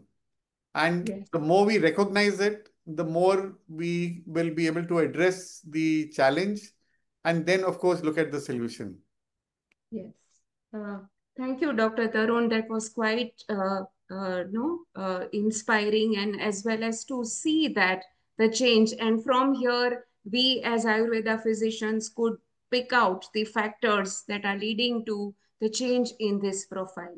And moving on to something similar, and taking that further on lesser known pathophysiological drivers of metabolic syndrome and pre-metabolic syndrome. Dr. Varun, what is your view on the clinical observation? Like Dr. Tarun mentioned about thin Indian with a high fatty liver, etc. So, what are the key known less pathophysiological drivers that you see are contributing towards this? Yeah, apart from the routine lifestyle changes that we have been noticing, one is endocrine disruptors. More usage of pesticides, or even most of the cosmetic products that we use have phthalate, bisphenol, these things. They can damage the various endocrine organs, like be it for increased autoimmune diseases that we are seeing with regarding the other endocrinological conditions, or even for diabetes. It's a very important cause, which is difficult to first identify because the dose response relationship is not very straight, like in the other situations that we see. That's one important thing. The one more important thing which is being addressed is something called as thrifty phenotype or thrifty genotype, basically. So, uh, if we see like in the past few decades, then the malnutrition incidence was significantly high. From that scenario, we have changed to a scenario wherein like the food is abundant. So the obesity prevalence has increased rapidly, and that has significant. So our genes were relatively adjusted to like survive basically droughts and all, and suddenly to change it to abundant scenario. This had been seen in uh, like various islanders who used to have like different kind of food pattern, and once they suddenly move to a scenario wherein fast food is abundant, the incidence of diabetes has suddenly increased. A similar thing is happening like at a smaller pace. That's one thing. Apart from that, the increased inflammation because of the dietary pattern, and that's, I think, the other things are very well known. Yes. Do you also see, Dr. Varun, we do see COVID-induced hyperglycemia. Sure. Do you see that as a disease which led to the rise of glycemia or the management of COVID? So how do you would No. guide us on that? So these viral infections are one of the pathophysiological mechanisms for various diseases. So even before that, like there have been multiple reports of like mumps or measles or vaccine-induced autoimmune diseases. Definitely, we had seen multiple patients with type 1 diabetes, and definitely the treatment, like if you're using steroids as a part of the treatment, so a lot of patients who had uh, pre-diabetes, like about to get diabetes, the balance was tipped because one is steroids, the treatment that we have been using, and also COVID will induce a lot of fatigue, and a lot of these patients had post-COVID fatigue, and like their lifestyle had changed for a few months after that. And lot of the patients have received unnecessary steroids for prolonged duration. So there are multiple reasons why the diabetes prevalence has increased post-COVID. Yes. Thank you, Dr. Varun. Now, taking that further, a question to Dr. Shashi. The question about how Ayurveda maps gut dysbiosis, ama, and a disruption of Agni that leads to signaling of pre-metabolic syndrome. Yes, good afternoon to all of you. Thing is like when in Ayurveda, what we do is like there are certain aspects that has to be considered. It's not only the diagnostic parameters like the pathological biomedical parameters, but also there are certain subtle signs and symptoms that has to be analyzed. So even today, if you see like in modern medicine also, this gastrointestinal mediated glucose disposal becomes very, very important. So here in Ayurveda, when we diagnose, so it's not only about the signs and symptoms the patient is telling or complaining, but also subtle symptoms such as like how is his appetite, how is his sleep, how is his digestion happening, how does he feel, what is the level of lethargy, fatigue, and these kind of things becomes very, very important to analyze certain aspects called Agni and Ama. So in common parlance, this Agni and Ama refers to the metabolism that's going on in the body, which is actually digestion is a we can know the metabolism of the body through this digestion aspects also. So Agni Ama becomes very, very important in analyzing a person. So I can explain this with an example of a case scenario wherein there was a patient who came to us. She was a 50-year-old patient who did not have any. She told that I have done all the tests. I have done what through Tata MG or something like that. So I have done all the tests. So I have gone to multiple doctors, and all my test reports are normal. But still, I have this kind of like swelling all over the body, so which is unexplainable. So I'm not getting a relief. So can you do something about it? So this was the case scenario the patient came with. So according to the parameters of Ayurveda, when we analyzed, so there was definitely something to do with the Ama and the Agni level. So where the metabolic dysregulation was happening in the body. So through certain parameters of analyzing it, we understood that definitely there is an Ama acting in this patient. And also with the test that the patient already had, her HbA1c was around like 6 or 6.1. And there was no intervention that was required. But we went a step ahead and got her insulin levels done, and we saw that there is hyperinsulinemia, which was not creating any other issues apart from mild swelling of the body. So we thought this case would be a very interesting case, and also like Ayurveda could answer this particular patient's problem.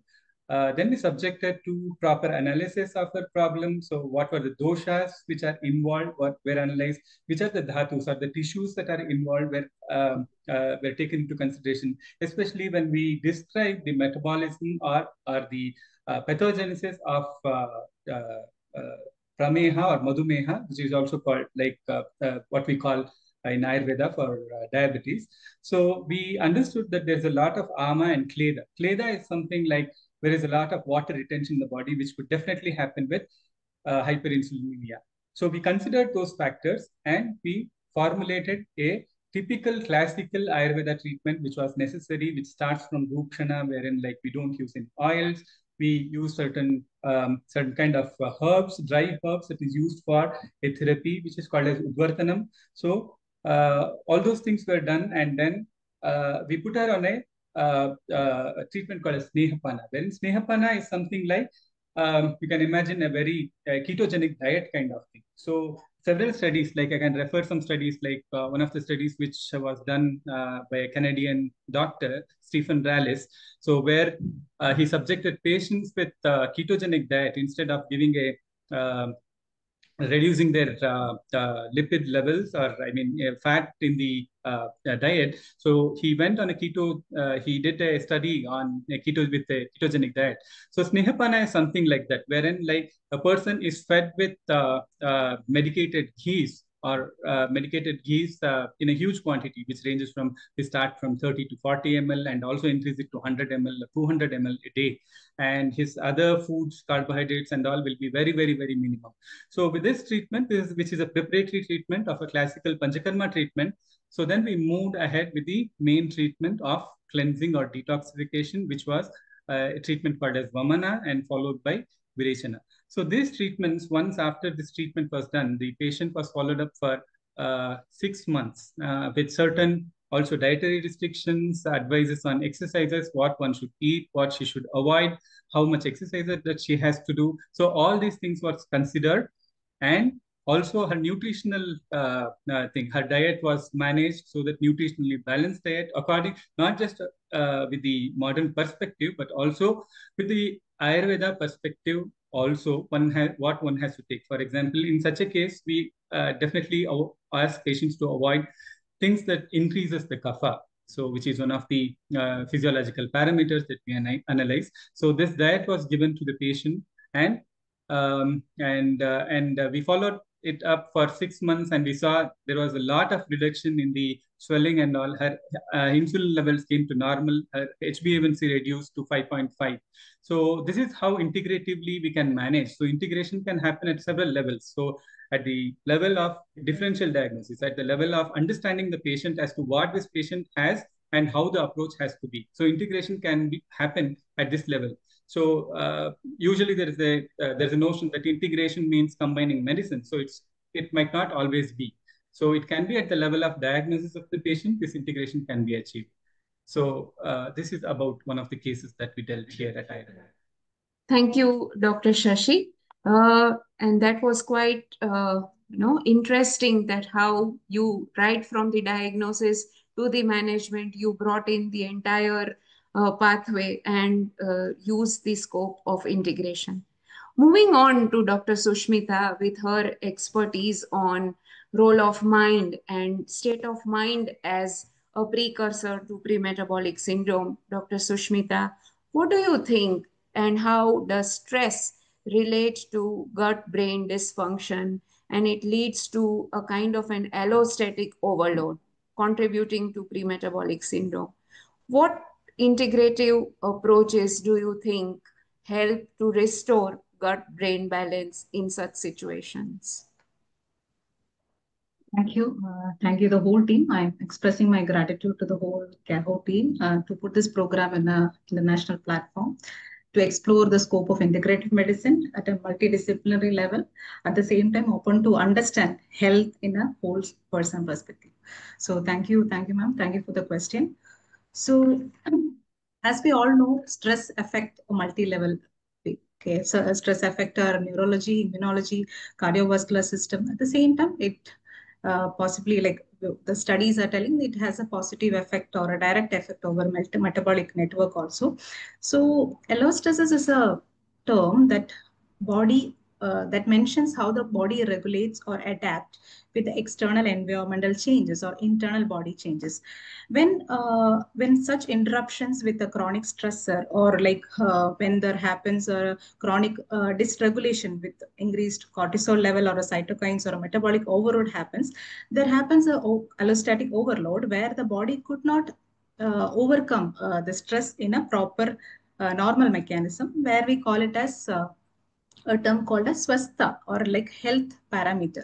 So when we understand the beauty of health in a multi-perspective way, like in Ayurveda, we explain it's not like merely the absence of disease, as we already know with WHO definition. It's like the equilibrium of doshas or the humors at the same time at tissue level, and also at the level of mind, and also the system, the whole system or the channel should be in a proper functioning way. So when we assess a healthy parameter, this allostatic overload will result in a dysregulation of the proper functioning. So when this is coupled with certain other behavioral factors like unhealthy diet or physical inactivity or poor sleep hygiene, there happens a imbalance. So we call it as a term called pritnya abharata, or knowingly one person is doing an error. So he knows this is bad or this is not conducive for his health, but he does that. So when that starts, there happens a cycle of stress. So the patient will be already in a stress,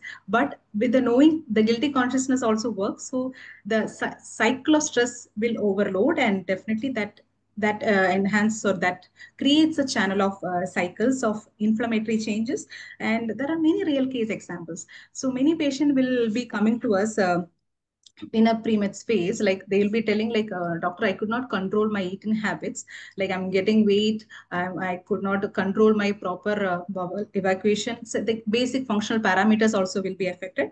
But when we assess properly, as Dr. Zankhana was telling earlier, like it's not like the functional parameters we go through. Along with that, along with the Ayurveda mapping also will happen, where we understand the body constitution, like whether the category of patients are coming under which constitution. Accordingly, we prepare a proper plan, and including a diet care also will be planned. And with this observations and detailed assessment, we go into a treatment plan.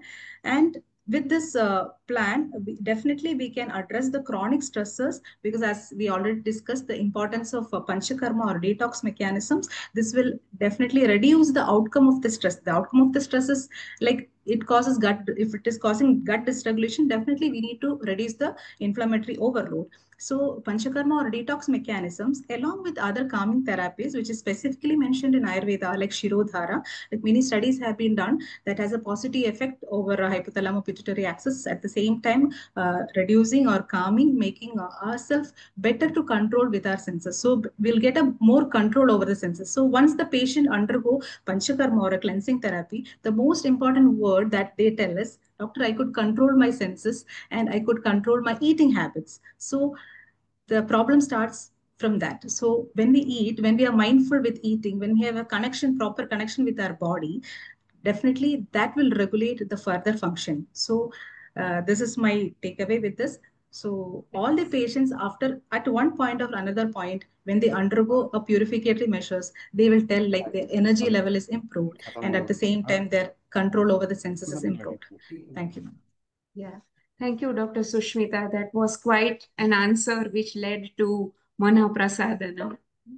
And moving back again to Dr. Sahni. Dr. Sahni, I would like to know from you your view on role of Ayurveda in supporting long-term metabolic regulation, especially for patients who come to you who may not yet qualify for any pharmacological intervention.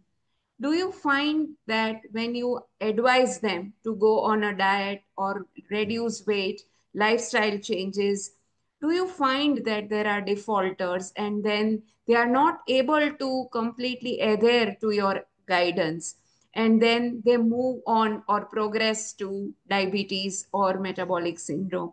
Would you like to openly partner and advise the patient to meet an Ayurveda physician?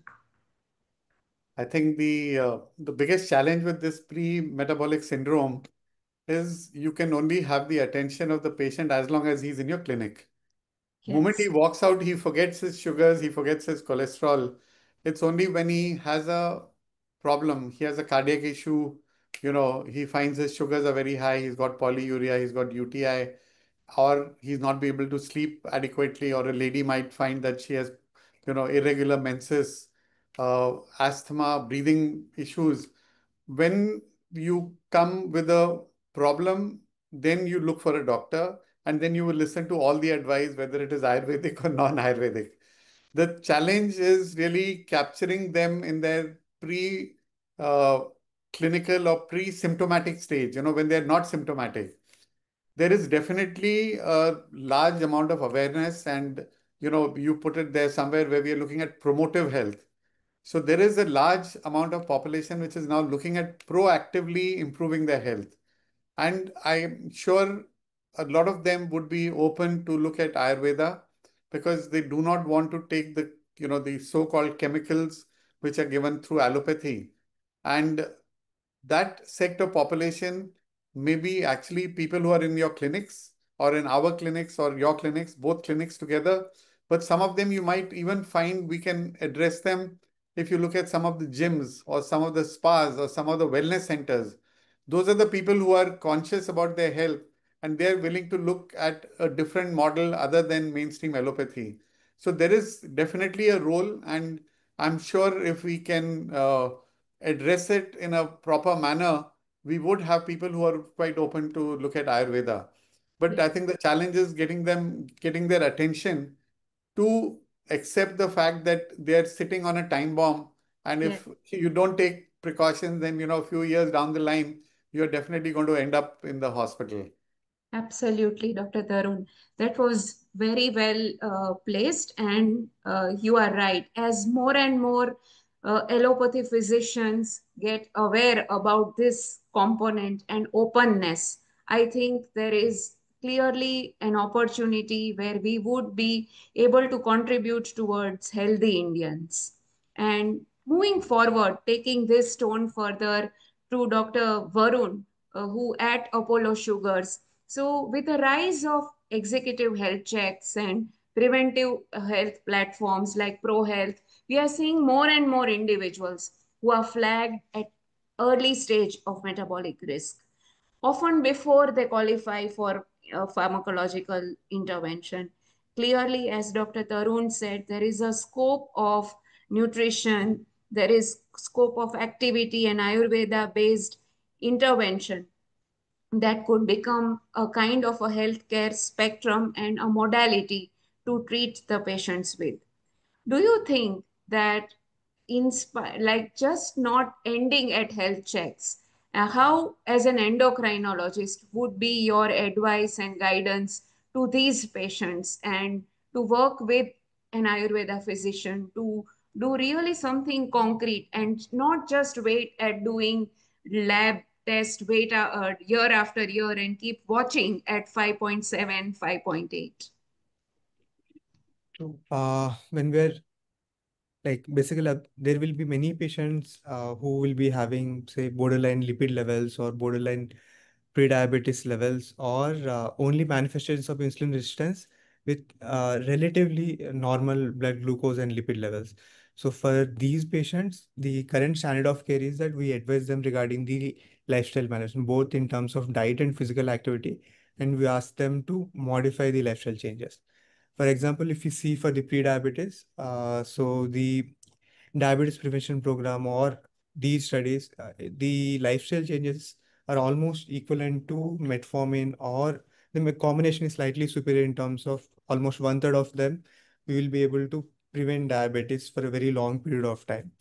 So, in this spectrum of patients, lifestyle changes is the key, and it's very hard for the patients to realize that. Like they will say that, or they will think in their mind that yeah, like I have to go on with my life, so these are mild changes, I will look at at some point of time, and it gets postponed like indefinitely unless they come to diabetic range or something. So one important thing is we have to educate the patients at that point of time, and whoever is willing So for those patients, we should provide them a comprehensive care support kind of system wherein they will be able to follow it relatively easier pace with which they are comfortable.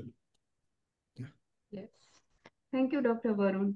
And Dr. Shashi, now as you deal with patients with multimorbidities and polypharmacy, as you were speaking, what is your view when you deal with those patients? How do you take care of multiple medications that they are on? Do you see side effects of those medicines? What is a safe way to take care of those patients when they are on many medications and when they approach Ayurveda? And how do you take care of those scenarios in your experience, Dr. Shashi? Yes, thank you for the question, Dr. Zankhana. So actually what Dr. Varun told was very, very appropriate, like educating and support to the patient is very, very important. And understanding, in Ayurveda, we say roga and rogi avastha. What is the stage at which the patient is and what is the stage at the disease is. So considering these things is very, very important. So what is this stage? Where is the patient? So, at which stage he is. So considering the whole person health is very, very important. Not just like, there are two different waves, like a reductionist wave and a holistic wave. So when we take off modern biomedicine, so it's a very reductionist approach, which is very, very essential. So when we talk about certain things wherein like we need certain molecules to reduce your blood sugar from here to there. So which is very, very important. We use molecules. We use a reductionist methodology of viewing at things. But at the same time, it's also important that a person is viewed holistically, a whole person health, wherein we consider several aspects of where the patient is there, at the moment. So what has to be done, what changes has to be done to bring in that changes in a particular set of parameters and things like that. So which is very important. So, and also touching on the point of this polypharmacy, which is very, very important when it comes to integrative medicine. As Dr. Arun Agarwal told, we need to rethink about integrative medicine. So it is very, very important, wherein like a patient has come to me with certain medicines already at hand in his basket, and he asked me what I should be doing. Should I take Ayurveda medicines because I know that Ayurveda is very good in doing this, and should I add more medicines? So a very logical approach and a patient-centric approach is very, very important. So where do you understand where it is necessary for you to understand what are the medicines that the patient is taking, whether it is very, very essential or whether it can be weaned off, or if it has to be weaned off, how to wean it off and why to wean it off. So is it necessary that the patient has to be stopped with this particular medicine and put on a new medicine? So this is quite a thing that is very debatable. And here I insist both the integration has to happen in sense wherein the Ayurveda physician has to be very, very thorough and very much aware of the medicines, of the allopathy medicines, the molecules the patient is already using, and whether it is necessary or not, that can be checked. At the same time, so when he has a dialogue with his counterpart, with the biomedical doctor, so the biomedical doctor has to also get involved, and a dialogue is necessary wherein why you are giving certain Ayurveda medicines, what it does to the body, how it is useful, how is it not useful. So we have been working in integrative medicine at Apollo Ayurveda, and we have been regularly in touch with people. We collaborate, wherein we have an active dialogue with them and ask them whether, so I am giving you this medicine, which can take care of this particular problem, whether you need this to continue this, say for example, statin, or say for example, like if you need to continue this antihypertensives because it's already in control, he has lost some weight, his blood pressure has come down, his glucose is like this. So whether we need to continue these medicines or these medicines are enough, so which can, so establishing this kind of dialogue and bringing down, the ultimate goal of especially any medical science and particularly Ayurveda is something to facilitate the body to heal itself. So we are not giving any medicines to for the body to for an agent that can act and then it can bring the blood sugar. So what we have to do is to enable the body's responses so that it can self-regulate. So this is the ultimate goal. So we need to understand, and then afterwards we have to prescribe and keep the medicines at a bare minimum. And also Ayurveda has certain other non-pharmacological treatments which can be as effective as medicines, are more effective than medicines. So my take is that, so reduce the internal medications and very wisely you have to do it. And in consultation, wherever it's necessary, you have to establish dialogue with your counterpart, and then you have to reduce. And all this comes when you put patients first. So patient-centric care is very, very important. That is my take on polypharmacy. Thank you, Dr. Shashi. That was very precise. Very true. When we face as clinicians patients with multiple medications, we do see an overlapping action.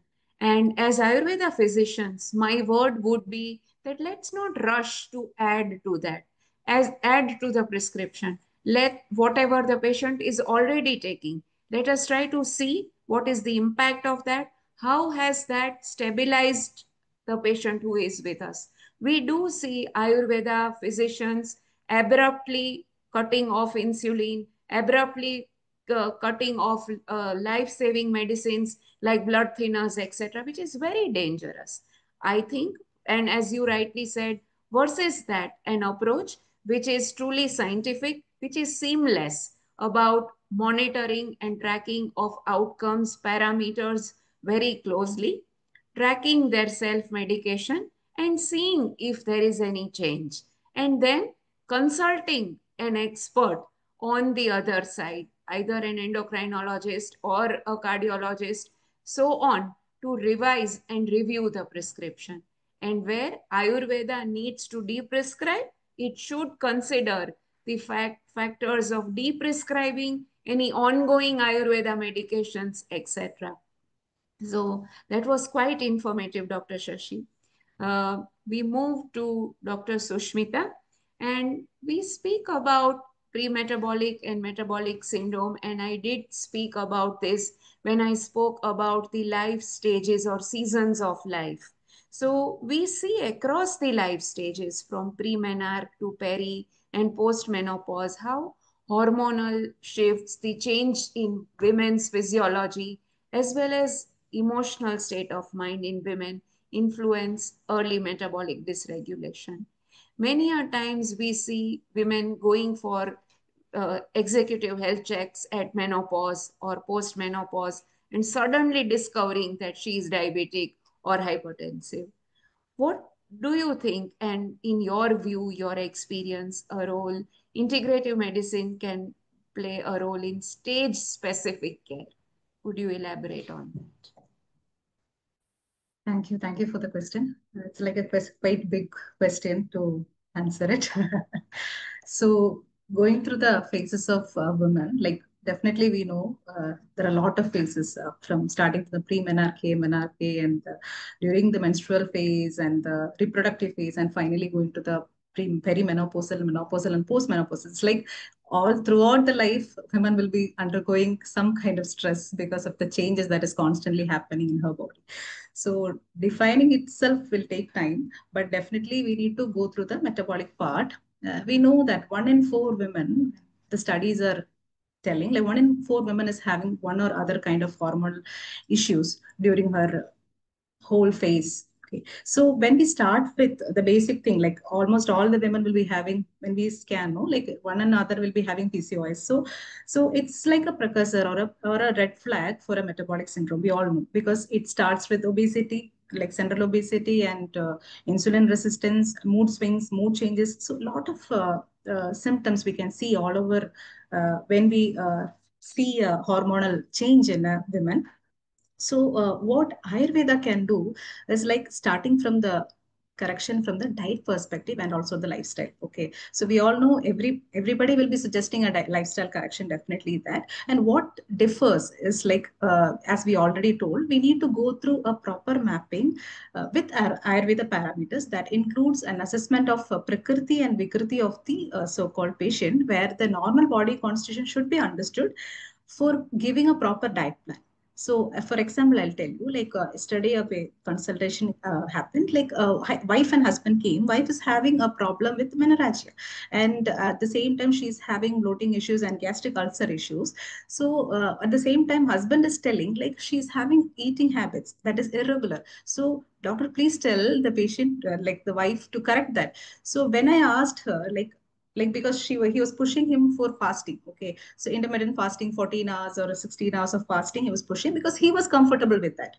But what she was telling, like, I could not bear, like after 8 hours of fasting she will like her appetite will be too high and she will go and take food double the quantity. So it's always better not to take fasting for her, she was telling. So when we assess the constitution, body constitution, her category will fall under Pitta or Vada Pitta predominant. And but at the same time, the other person, husband who was there, when we assess, like the consultation did not happen, it will be different. Okay. So that is the beauty of Ayurveda, where we precisely understand the body constitution and then we prescribe a diet or lifestyle management. So vigorous exercise will not suit the person. At the same time, diet also, when we coupled with certain changes like intake of ghee, 1 spoon of ghee along with breakfast. So some certain changes at a certain level can definitely show improvement in the metabolism, have overall metabolism, and also some practices that is explained in dietary daily regimen of Ayurveda, like application of oil all over the body, especially over the head, like once in a week or twice in a week, according to the daily routine, according to body constitution, will definitely have a positive impact over the body. And moving on to the Ayurveda part of management, we again can be managed with, as we already discussed about the detox program, and also certain medications. So it is prescribed with a proper understanding, and the detox program at various levels. When the patient is in a reproductive phase, the detox programs like Virechana, controlled purgation, or like controlled enema, and even the nasal treatment like Nasya has a positive effect over ovulatory and menstrual cycle. So moving on to the post-menopausal or perimenopausal phase, the same detox program should be modified according to the body constitution or the vikriti or the vitiated constitution of the individual according to that phase. So at each point of phase, the body changes and it should be reassessed at every level so that the stress and the biological changes happening inside the body is reassessed and it is properly addressed. So definitely we must understand the changes happening, and even the women also should understand it's happening inside our body, so I need to go for a check. So because post menopause only they'll come to us, so they'll ask like what happened to me, I changed, my body constitution changed, I put on too much of weight, like I have knee pain, so many issues will come. So where we need to start is at every point of phase we need to understand about our body. So this is the basic thing, and even panchakarma definitely will help according to a tailored approach. Thank you. Certainly. Thank you, Dr. Susmitha. And that reminds me of a Lancet publication which very clearly defined menopause as a transition to cardiometabolic transition. And it very first time published the clear pathways of insulin resistance, inflammation, and ovarian dysfunction leading to some of these issues. We will move to the rapid fire question. We have about 14 to 15 minutes. Dr. Charu, can we have the spotlight on all the panelists? Sure, And Dr. Zankhana. Doing it right away. yes. So let's begin with Dr. Tarun. So Dr. Tarun, and in this session we can have as many as questions provided you would be able to answer and keep it very short and crisp. So first red flag in Sorry to interrupt, Dr. Zankhana. I need all the panelists to put on their videos so I can spotlight everybody. So sorry to interrupt. Dr. Shashi, Dr. Varun. Dr. Zankhana. Also, we have some questions from the audience. So I've made a note of it, and you can also see it in the Q&A section. So we can keep some time for that discussion as well. Yes, I'll do one round of rapid fire and we will move to question and answers from audience. Sure, that would be great. Thanks. So Varun, are you there? Can you switch on your video, please? Maybe he had a patient. Sorry. Please go ahead. I'm okay, free now. Yes. Sure, Dr. Sahni. Yes. Dr. Tarun, first red flag in pre-metabolic syndrome that you would never ignore. I think obesity. I mean, a BMI of anything more than 20 uh, would definitely be a red flag that something needs to do that, especially if it is in a younger age group. Less than 30, less than 35, definitely a red flag. Yes, thank you. Dr. Varun, according to you, what is the most underrated clinical tool for early metabolic correction? Dr. Varun? I'm not sure if he is there. Or even Dr. Tarun can take it up. The most underrated clinical tool for correcting and tracking early metabolic correction. I think I have a sign for that, just zip your mouth. So if you can control the food which is going in and you can be careful of the words which you utter from your mouth, I think half your problems are solved, even in your life. So you're careful of what you speak, and what goes in is even more critical. So if you can control your diet, half your problem is done. Yes. Dr. Susmitha, what is harder to reverse, sugar or stress? So it's like a cycle, man. We need to break it somewhere. Okay. So definitely both are manageable. Like we cannot treat or cure the stress or diabetes. We need to manage. Of course, I give mark to stress. Yes. Dr. Shashi, being at Ayurveda and in this legacy and pioneering integrative medicine, what is the most powerful word to describe integrative medicine in 2025? So collaboration. Yes. So that's very important. Yes. I think the other word is partnership.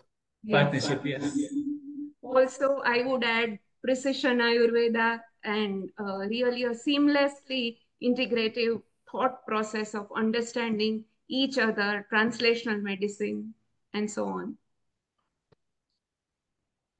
We'll move to the question answers, Dr. Charu. Sure. The first question we have is functional medicine, is it similar to Ayurveda?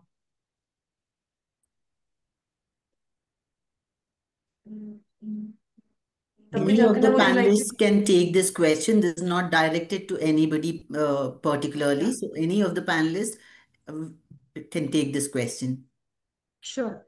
So, Dr. Shashi, please go ahead. Yeah, functional medicine is a part of Ayurveda. So, I mean, Is it like similar functional to? medicine is something like Ayurveda also takes into consideration. And as you know, as we discussed earlier, like Ama, Agni, and the digestion of the body, the sleep, all this regulation and also dietary and lifestyle correction. So, is very much a part of Ayurveda. And it's a very small part that plays in Ayurveda. So, I would, my take. Let me just add to what Dr. Shashi said. The current buzzword and in global medicine, the whole aspect of functional nutrition and so on, it looks into prescribing of natural methods to deal with the situation. But I think it is very different from what Ayurveda as a medical system is. Functional medicine considers some of the pathways. However, Ayurveda is a lot more rigorous, lot more precise in terms of defining anatomy, physiology, pathophysiology, pathways, and the pharmacological, although it is natural, but there is an understanding of how these networks talk to each other and leads to a disease manifestation. So the approach towards understanding this and the prescription is lot more comprehensive. It brings in lot more rigor to how we look at a disease, its manifestation, a person behind that who carries that disease, and it also identifies risk and complications. I just want to quickly jump in here. There is a danger that by going into things like functional medicine within the hands of untrained people, particularly, there is a huge patient safety issue at play. And I want to state that. And, we recently had some people die because of some infusion. So today in India, there's a completely unregulated sector as well. So we should be very careful that we don't equate systems like this. Just because the broad approach, you use the same language, does not mean that the system is rigorous or complete. Maybe there are good, well-practicing, well-meaning doctors there who are doing it, but we should not equate them remotely. And we should be very conscious about patient safety when we look at this. Yeah, thank you. Mr. Rajiv and Dr. Francis. We move to the next question, which is from Dr. Reena Prajapati. How can implementation and standardization of integrative medicine being done in various clinics all over India? Dr. Charu, for in the best interest of time, either you can assign it to somebody. In India, there is. No, Dr. Francis, kindly allow the moderator to manage the flow. Yeah, yes, sir. Sorry, sir. Sorry, sir. Sorry, sir. Dr. Yes. Arun Agarwal, would you like to please take this question? All right, Charu. Thank you. I think as regards integrative medicine is concerned, you see, we have our system which has been governed by National Medical Commission. We have a system which is governed by Ayush. And we are working under these two important regulators, right? I'm basically ENT doctor. I have to go according to all the norms laid down by National Medical Commission. If Dr. Zankhana, yes, he is a Ayurveda expert, she has to. That means we all are having our own regulatory, I like to say, responsibilities. Now, when we talk about integrative medicine in one hospital, yes, as Rajiv in the morning says, there is no mixopathy. I promise that I will not do anything which is not under my domain, and Dr. Zankhana will not do anything which is not under her domain. And then, considering these two things, anything which is undertaken under one roof by the management with proper referral system is the way one can always create an integrative medicine. Perhaps futuristically, things may improve, better understanding, better laws, and then like in, you see in Cleveland Clinic, there is combined consultation checkup. The trend is coming up in India, but hopefully in future, after we create more confidence in society, the combined consultation will also become a regular practice with us. If I can just jump in, Dr. Charu, to save time, I would like to add to what Dr. Agarwal said, that in the meantime, for many of these conditions, very clear protocols can be developed, are being developed, so that at what cutoff levels of different presentations and biomarkers or stage of disease, which doctor would take care of what condition can be agreed upon, pre-agreed upon between clinicians from both sides, so that the patient knows, okay, at this stage, this is more appropriate, that stage, this is more appropriate. So these protocols, in case areas like diabetes are already in place, and we can definitely look at this and certain other conditions of common interest. Take, for example, failed back syndrome, where surgery is being already done, but at a particular stage of that condition, Ayurveda may take over. So what protocols would be followed, standard treatment guidelines, all of these are possible, right? So I hope that answers the question. Thank you to both of you. Moving on to the next question, which is for Mr. Rajiv specifically.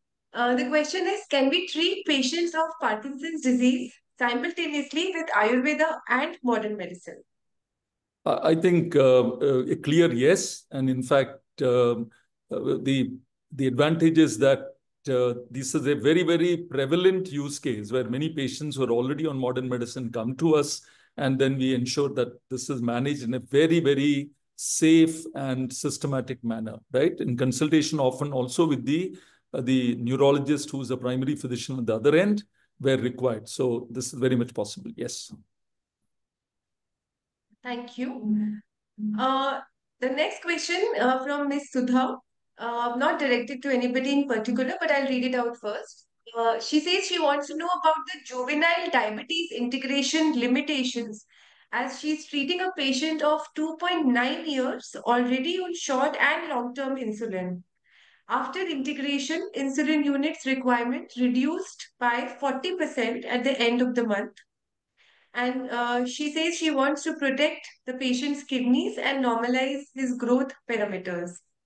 So I believe the question in general is about juvenile diabetes. If Dr. Varun is still here, it would be nice if he can take this question, since he also deals with pediatric endocrine disorders. Otherwise, Dr. Tarun? Dr. Tarun, so you are on mute, please. If you can help. Tarun? Yeah, sir. I'm not clear about the question. So, in juvenile diabetes, is there a role of integrative medicine? Is that the question? Perhaps. I believe yes. So, I think these are early days. We are trying to establish distinct conditions and distinct parameters which would enable us to integrate the two. I think from a allopathic perspective, I think it's a little too early. I'm not sure what we can offer on the integrative side, but I'm sure as we evolve, we will definitely have guidelines in this condition as well. Dr. Zankhana? Yes. Thank So you, to Dr. add to this, Dr. Tarun, while working with a pediatric oncologist and Ayurveda team and in young group of children like this, what we clearly find, and as the doctor has asked a correct question, that while insulin takes care of the current deficiency which is there and it tapers down over a period of time, but the child has ahead of life the whole scenario of diabetes complications that are possible. It is important that Ayurveda physician and pediatric oncologist can definitely work together, Endocrinologist. and endocrinologists could work together towards defining what are the key risk factors that child could potentially have in future, and risk mitigate that, work towards that with diet, lifestyle, and like not just giving shots on shots of insulin, but also an annual template of care which would factor in Ayurveda cleansing processes, and this could also map and match with the child's natural milestones of life: puberty, pre-puberty, adolescence, and so on. So the growth is not stunted, and we really are able to contribute to the overall growth of child, maintaining good health, not just the sugar parameters and profile of complications of type 1 diabetes, but look at the holistic care of the child. Thank you to Dr. Sahni and Dr. Zankhana for answering this. The next question is about Ayurveda. It says whether gut cleansing methods are safe because there will be fluid and electrolyte loss as well. So, gut cleansing methods as laid and defined by Ayurveda are into various phases. That are three major phases of preparatory phase, main phase of treatment, and post phase of after completing. So to qualify and to ensure that it is safe at all levels, including electrolyte imbalance and fluid, there is always a qualification. We call it as samyak lakshanas, which are achieved to qualify for the next stage. It is never an abrupt, never an aggressive kind of a cleansing that is administered. It is always that a clinical situations are taken care in advance. Various biomarkers, blood tests are done ahead of time, at the point of care, and even after that. There is completely a scientific method to prevent these ati yogas by ensuring the right food, graduated diet, samsarjana krama, which is applied. And by following these clear principles laid down in Ayurveda, we can achieve samyak lakshana, samyak shodhana with no adverse events.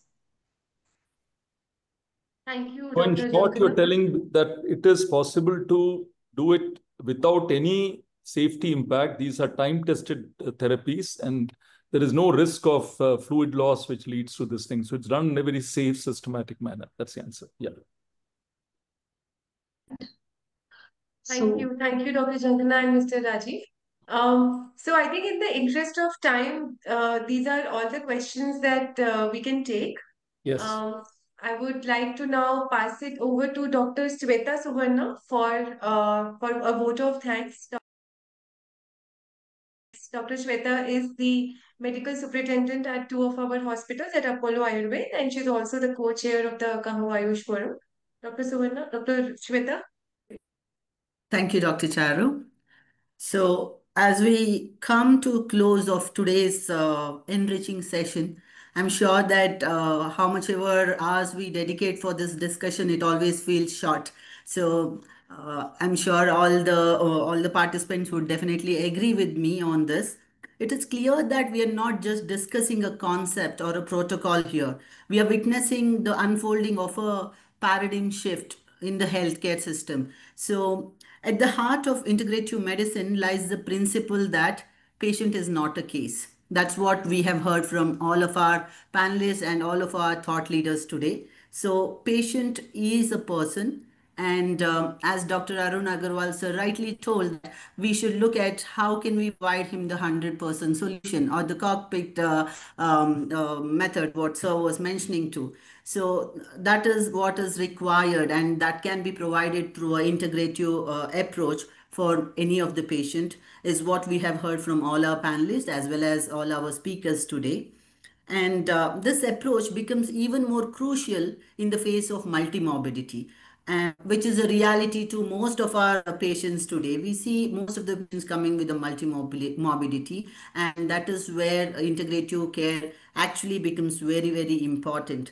So, rather than having a multiple prescription for a multimorbidity, it requires multiple perspectives working in synergy that can come from any system of medicine or between the departments in each system of medicine, as discussed by Mr. Rajiv. And the burden of polypharmacy, what we saw and what we heard our panelists say, that this can be reduced. The load of polypharmacy or using multiple drugs for a single patient and seeing the adverse effects of these drugs can be managed when there is a dialogue or when there is a collaboration between the care that is provided to a patient.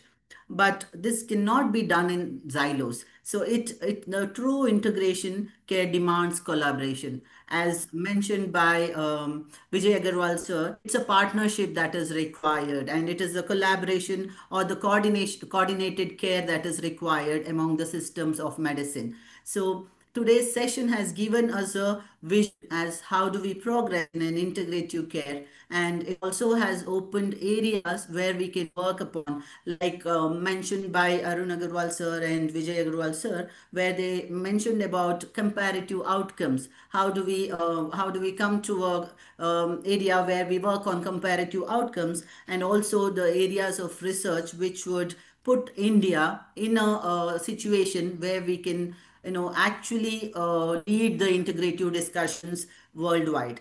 So having taken so many takeaways from today's session, I'm sure that we will definitely through Kaho organize many more sessions like this, which will talk about different areas of integrative care, different departments or the diseases where the integrative care can be much more patient centric than the single system of medicine.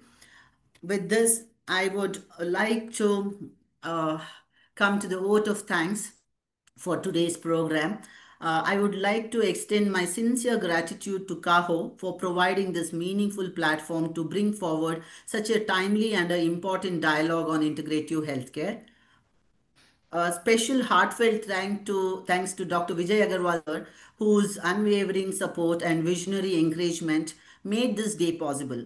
His consistent belief in highlighting critical topics like this has truly been a driving force behind today's initiative. My special thanks to Dr. Lalu Joseph for her constant support and guidance throughout this journey. And behind the scenes, Ms. Gayatri Sandeep, who has been a quiet strength and a mentor in nurturing the Ayush Forum with such dedication. A deep note of appreciation to Mr. Rajiv Vasudevan, whose passion and commitment to the vision of integrative medicine continues to inspire us and push our boundaries. We are also immensely grateful to our mentor and guide, Dr. Arun Agarwal sir, a true bridge between system of medicine, always striving to create harmony and synergy in the healthcare. A special thanks to Dr. H.S. Santosh, Dr. Varun Suryadevara, and Dr. Tarun Sahni for taking their time from their busy schedules to share their experiences and valuable insights, adding immense value to this conversation. Thanks to Dr. Zankhana, Buch, Dr. Shashidhar ji, and Dr. Susmitha for sharing their inspiring milestones that they have achieved in the integrative spaces, and your work continues to light the way forward. Thank you, doctors. A warm thanks to Dr. Charu, the mind and the heart behind planning and execution of this webinar. Your thoughtful organization and gracious hosting tied the entire event together beautifully. Thanks to Kaho Secretariat, with all their efforts, this would not have been possible. Without their commitment and coordination, this event would not have taken this shape. A special shout out to Prakash, Miss Meenakshi, and Miss Preeta, and Miss Bobisha from Kaho Secretariat. And last but not the least, a wonderful audience. Any program is not successful without a wonderful interactive audience. Thanks for the wonderful questions that you posted and kept the sessions active. Thanking all of you once again for being a part of this meaningful journey. May today's discussion spark new ideas, partnership, and momentum as we continue to work towards a truly patient centered, integrative future in healthcare. From Kaho, there will be many more integrative webinars that will come in the coming future, which will be discussing more on the integrative approaches in different departments and the challenges or the research opportunities that are possible through the integrative management. Thank you one and all for participating,